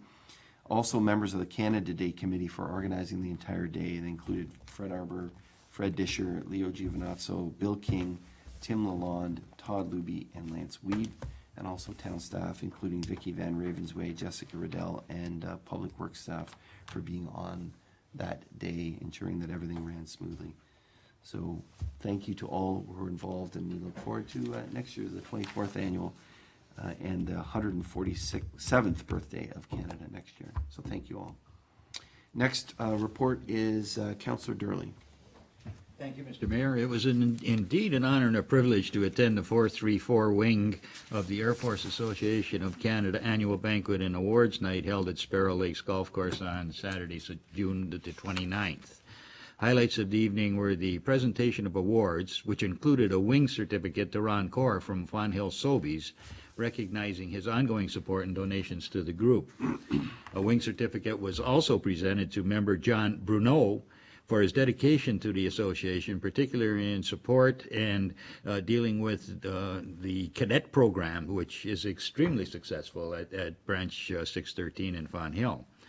Wing certificates are awarded recognizing outstanding achievement and dedication to the group.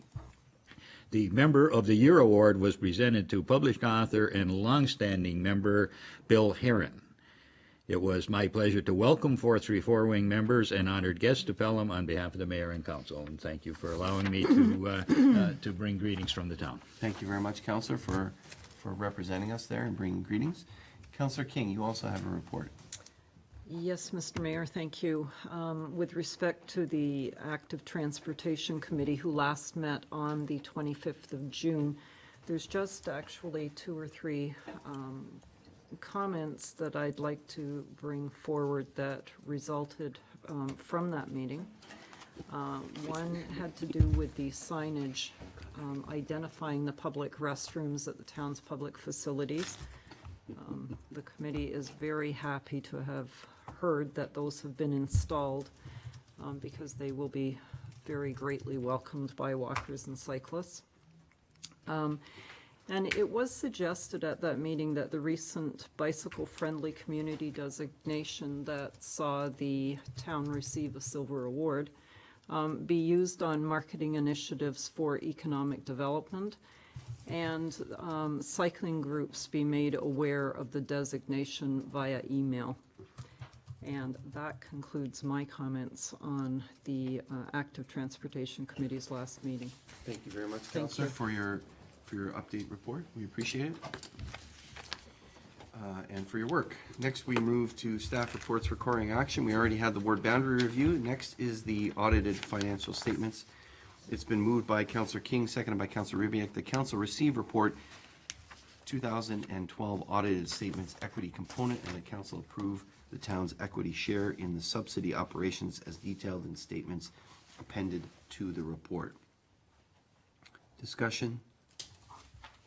This is really out of the fact that the Penn West Power audited financials weren't approved until recently. Those are always delayed, or have been always delayed, because of Niagara Peninsula Energy, not Niagara Peninsula Energy, the Niagara Transformation Corporation, which has now been sold, as we saw earlier. So it's anticipated that the annual audited financial statements will be coming forward much earlier in future years. So I'm going to call the question. All those in favor? Any opposed? Motion carried.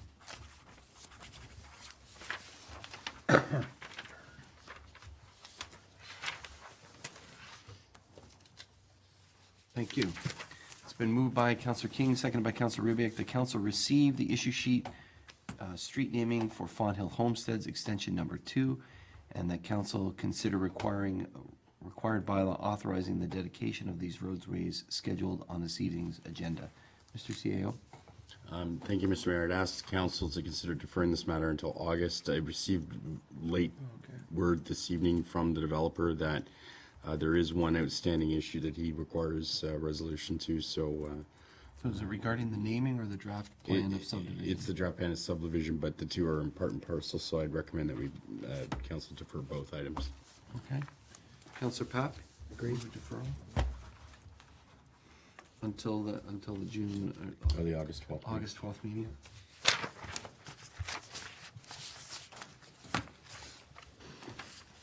Is there a seconder for that?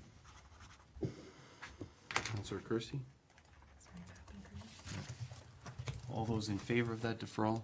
Any opposed? That deferral is carried. Thank you.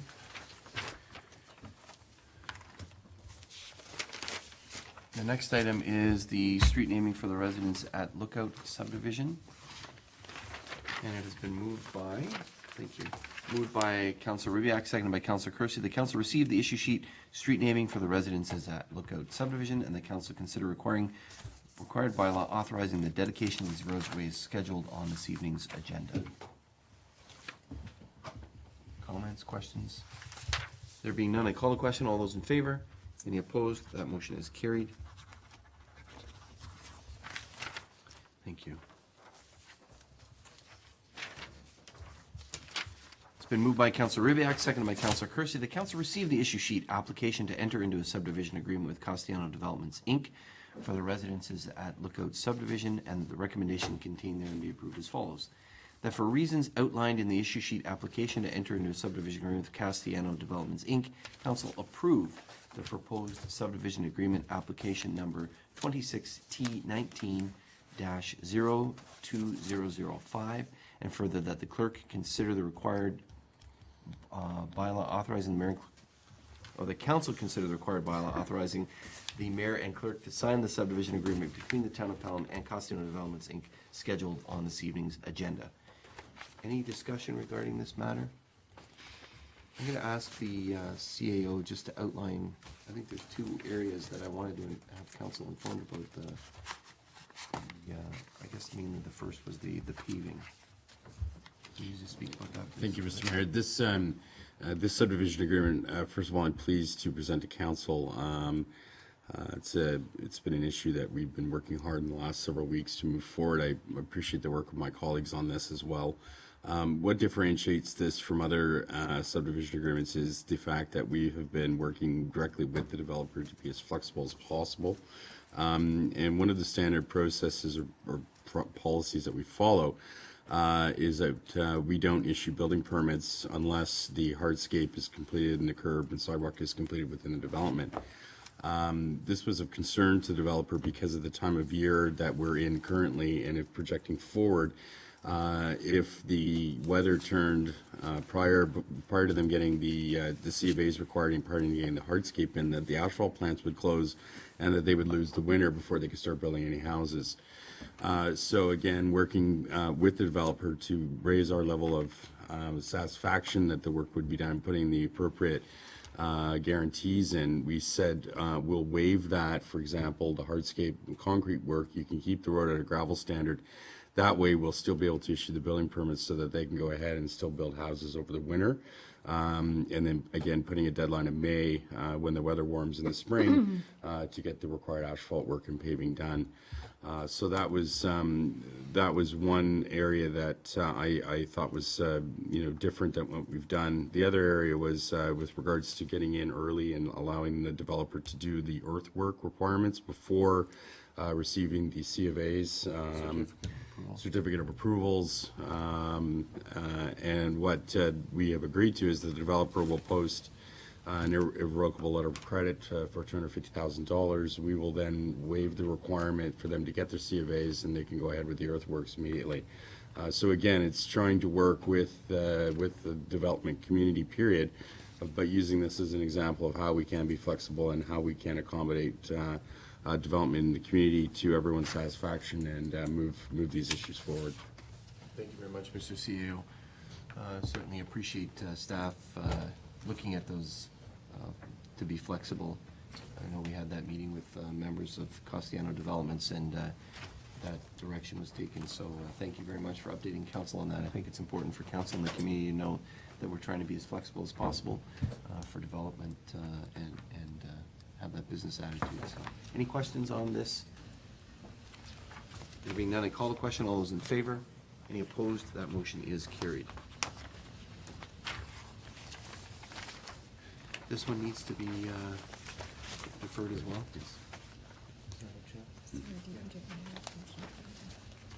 Pardon?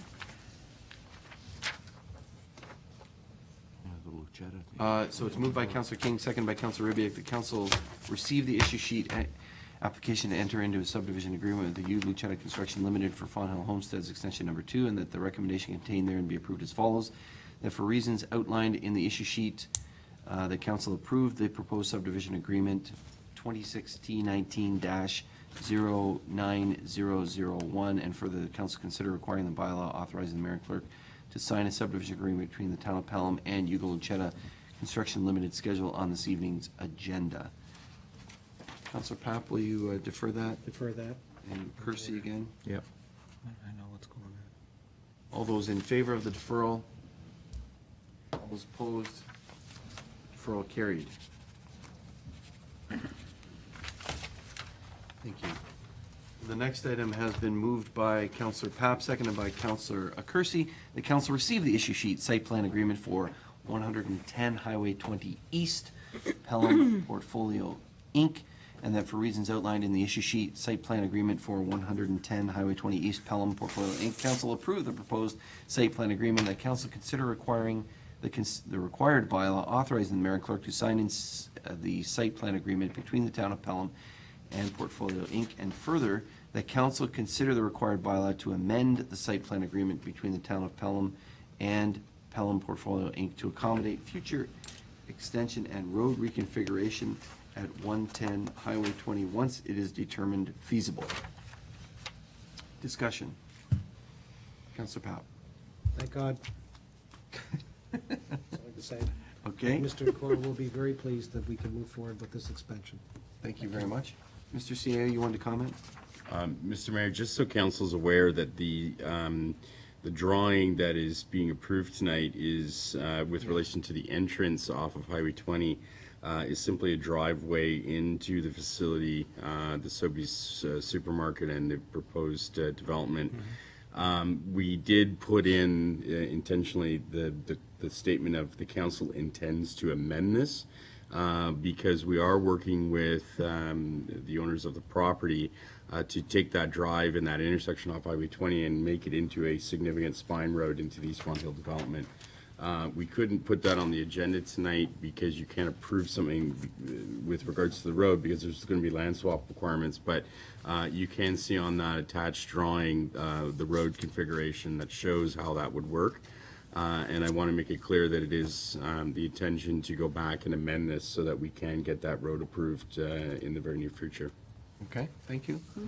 Others? I call the question. All those in favor? Any opposed? That motion is carried. Thank you.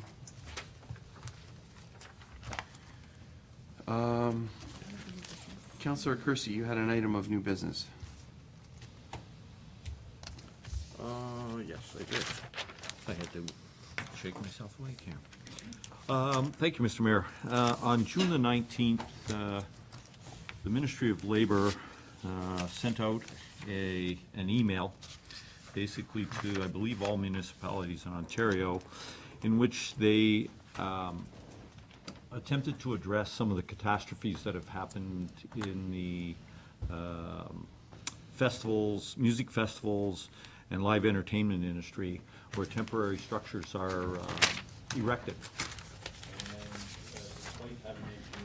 Certificates and what have you, as you're aware, at Downsview, for example, a drum technician was killed last summer when the stage collapsed. There's been other serious incidents, not only just in Ontario, but really across North America, where stages have fallen apart and killed people or injured them. So after perusing this and speaking to senior staff about it, it was felt that in order to align the town of Pelham's health and safety policies and a variety of other things with the guidelines laid forth by the Ministry of Labor's new policies, that the town of Pelham should consider having a separate policy that deals with temporary performance and event structures. And so in your packages, or at least on your desk this evening, you were provided with a proposed policy that came out of a How Might We session, and I might add was put together very expeditiously by senior staff to answer this question, because it impacts on the events that we have going on in our community. Unfortunately, it couldn't be done for the Canada Day Festival, but certainly it will address the issues with respect to any festivals going forward where there are temporary performance structures in place. So I would ask that council consider supporting this, and I'd like to make a motion that this policy that you have before you dealing with temporary event performance structures be supported and endorsed by council. Okay, thank you. Is there a seconder for that? Oh, I'm sorry, I do have it. It's Councillor Papp. So it's been moved by Councillor Kersey that policy S101-2 temporary performance event structures be received and approved. Any further discussion to the matter? Councillor Keane? Thank you, Mr. Mayor. There's just one slight little correction I think that needs to be made on the solution statement.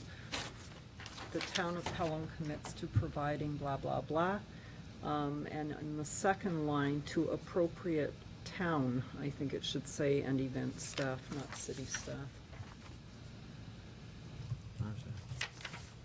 Yes, thank you. All right, we'll take that as an error or omission.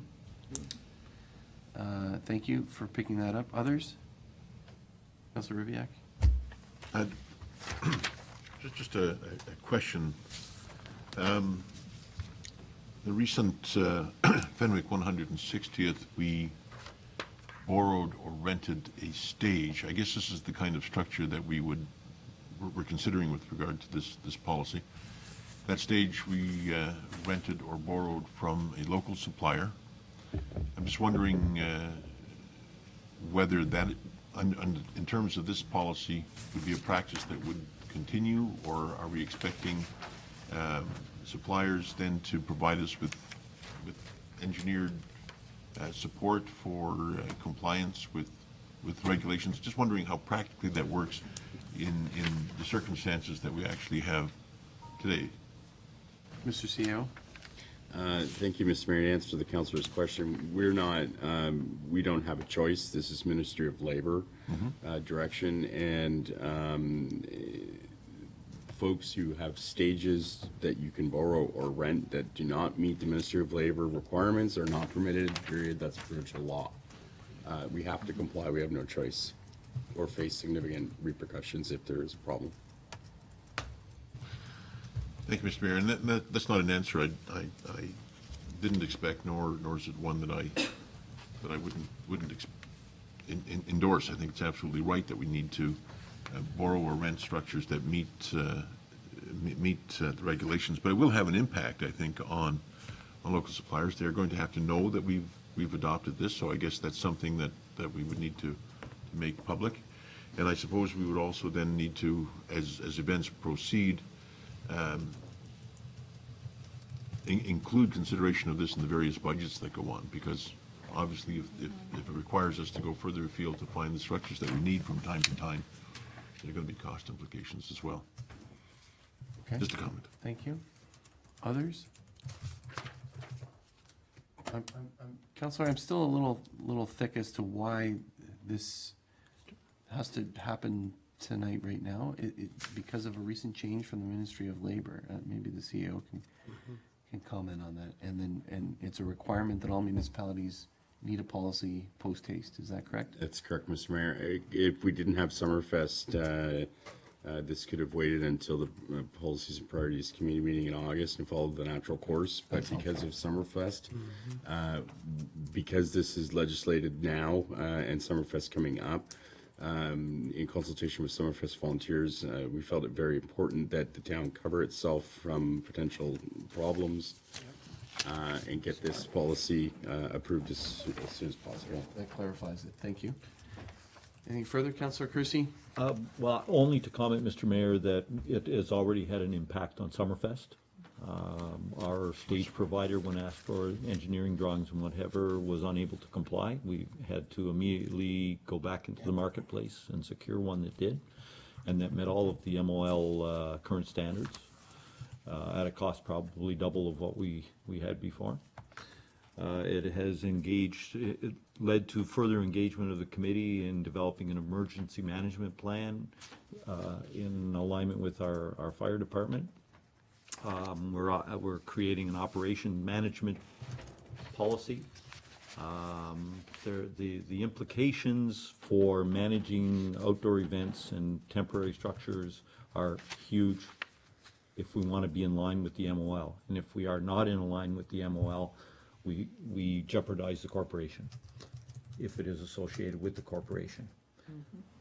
And so the Summerfest committee felt that this was a very serious matter and have addressed it at great length.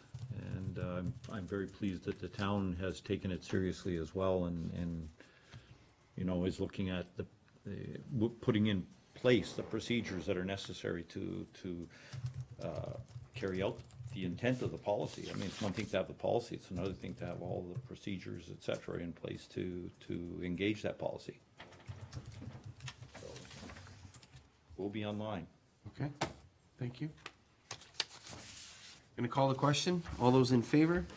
Any opposed? That motion is carried. Thank you very much, staff and members of the Summerfest Committee, for working together with that to get that approved, and that change revision has been changed, Councillor. Thank you for your eagle eyes.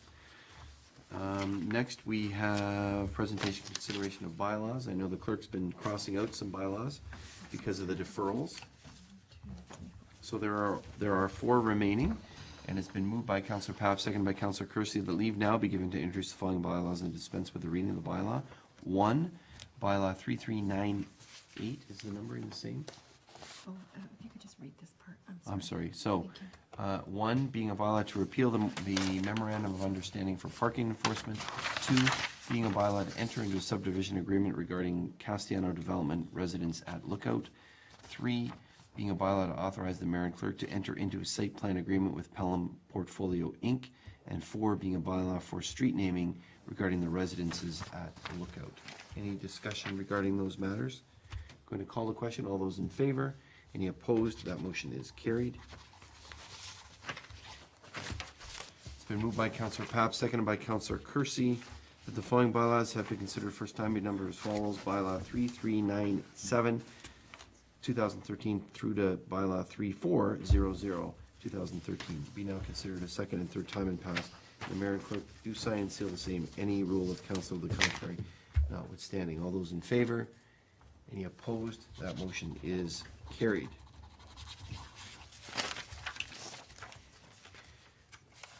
Next, we have motions.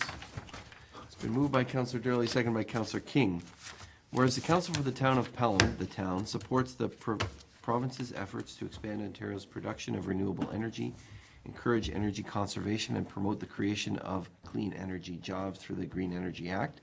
And whereas the town applauds the position taken by the Premier of Ontario and the government to limit industrial wind turbine projects to communities that are willing hosts. And whereas the town has previously requested that the Minister of Energy amend the Green Energy Act and regulations to allow municipalities to use traditional zoning requirements and Planning Act tools to regulate height, bulk, location, size, character, and use of buildings or structures to be erected or located within a municipality. And whereas the town continues to be concerned that the Green Energy Act has removed such traditional mechanisms to control development within Ontario communities. And whereas the Council of the Town of Pelham represents all citizens within the municipality, both in favor of renewable energy proposals and those opposed. And whereas the town is desirous to ensure that appropriate steps be taken to engage the public in providing meaningful input into proposed renewable energy projects that are contemplated within the municipality, and that such public engagement becomes an integral part of such process. And whereas the town applauds the announcement by the Minister of Energy on May 30th, 2013, which notes a change in the way large renewable energy projects are contracted in Ontario by requiring an engagement with municipalities to identify appropriate technical siting requirements.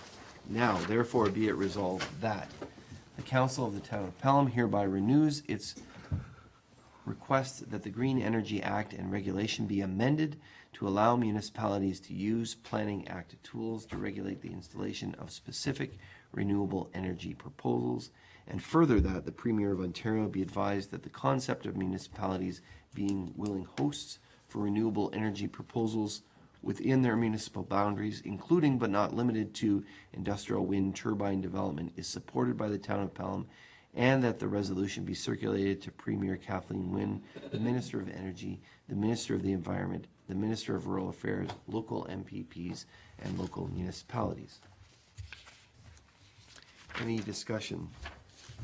Councillor Durling. Thank you, Mr. Mayor. I commend the clerk for putting together such a comprehensive resolution with all the whereases that were there and all the research that went into it and all of the attachments there that are supporting. And I think it is something that is essential, even though the Ministry of Energy has come through with an announcement that he's going to give everybody an opportunity to input. I think this is reinforcing the fact of there's some 48 or 49 other municipalities as of a couple of weeks ago that are supporting something like this. So I think that the word that is coming out from individual municipalities such as us is opening their eyes to say that they need to address some of these issues, and I think this will go a long ways in helping to send that message. So I being the instigator of this resolution, certainly wish that Council would certainly consider to support it and move it forward. And I thank you very much, Madam Clerk, and thank you for the opportunity to speak to that.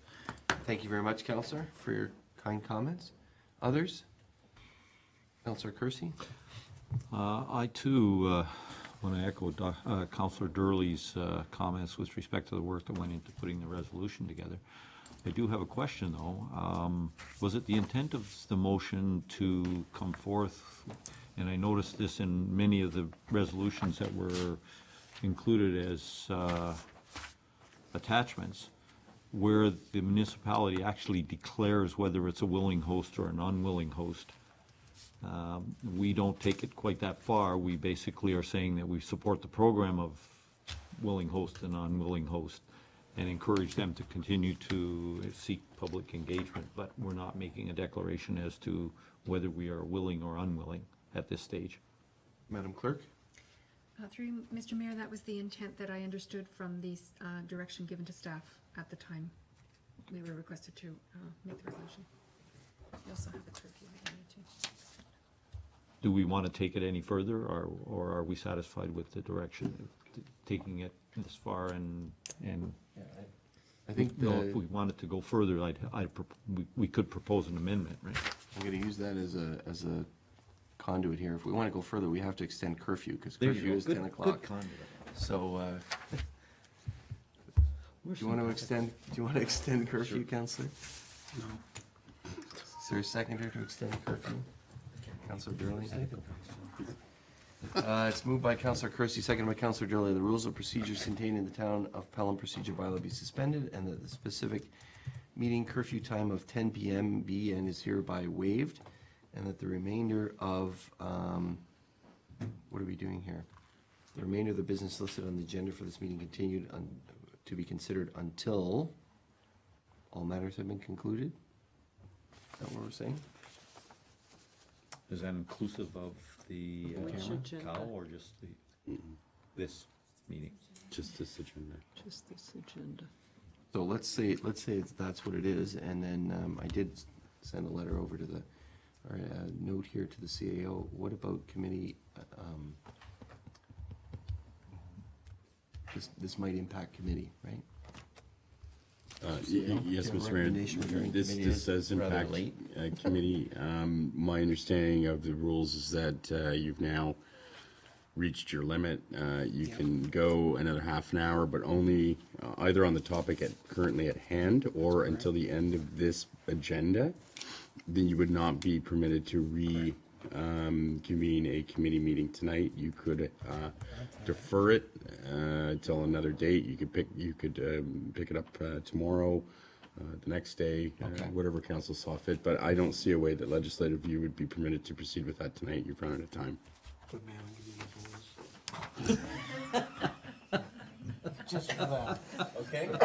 So the motion is, all matters have been concluded. All right, you want Yes. beer? I'll pay by your beer.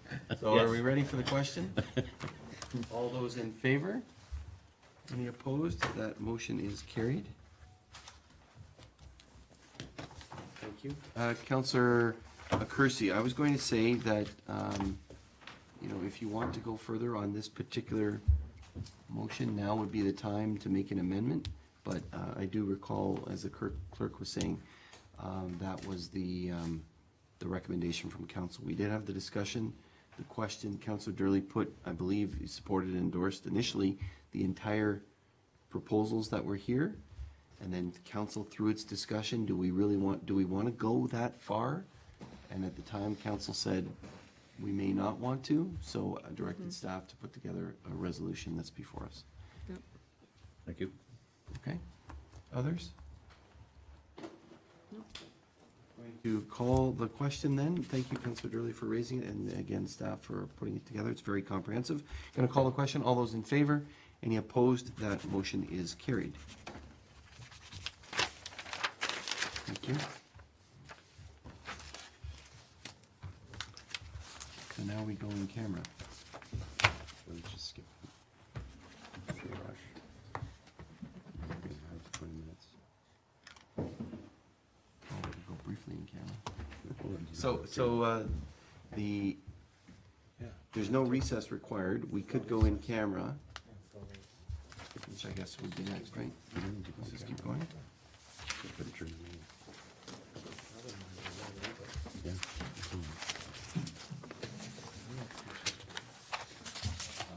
Well, Is it needed? so, council? The Part of camera this item, can meeting. we defer it? Move it for another meeting? Yes. Good. We do that. Can I do Would that, I Nancy? I don't know if I can do that, Nancy.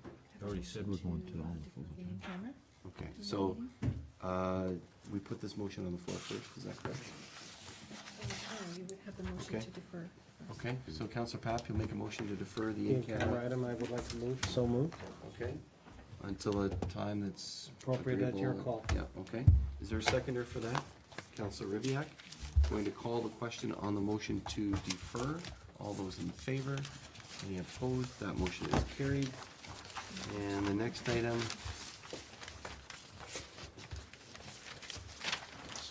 has been moved by Counselor Papp, seconded by Counselor Curtis. This regular meeting of council be adjourned until the next regular meeting, scheduled for Monday, August 12th, 2013, unless sooner called by the mayor. Do we not have a confirming bylaw? Oh, yes, I'm Sorry, that's not correct. We need the confirming bylaw. sorry. It's got a different number. Okay, so this is, otherwise half the stuff we wouldn't have done, got done. So it's been moved by Councillor Kersey, second by Councillor Papp. Leave now be given to introduce the following bylaw and dispense with the reading of the bylaw. Being a bylaw to adopt, ratify, confirm the actions of council. Its meeting held on the 15th day of July, 2013. All those in favor? Any opposed? Motion carried. It's been moved by Councillor Kersey, second by Councillor Papp. Following bylaw have been considered first time in number as follows. Bylaw 3401, 2013, be now considered a second and third time and passed. The mayor and clerk do sign and seal the same. Any rule of council to the contrary notwithstanding. All those in favor? Any opposed? That motion is carried. Now our adjournment bylaw, moved by Kersey, seconded by moved by Papp, seconded by Kersey. This regular meeting of council be adjourned until the next regular meeting scheduled for Monday, August 12th, 2013. Unless sooner called by the mayor. All those in favor? Any opposed? That motion is carried. This meeting is adjourned. Thank you. Is that the longest council meeting that I think I've been at? What do we do with our? Yeah, no, the longest one I've been You mean here. at a council meeting? Yeah. It's the longest one you've been at. You've been We've here. had some beauties. You've had some beauties.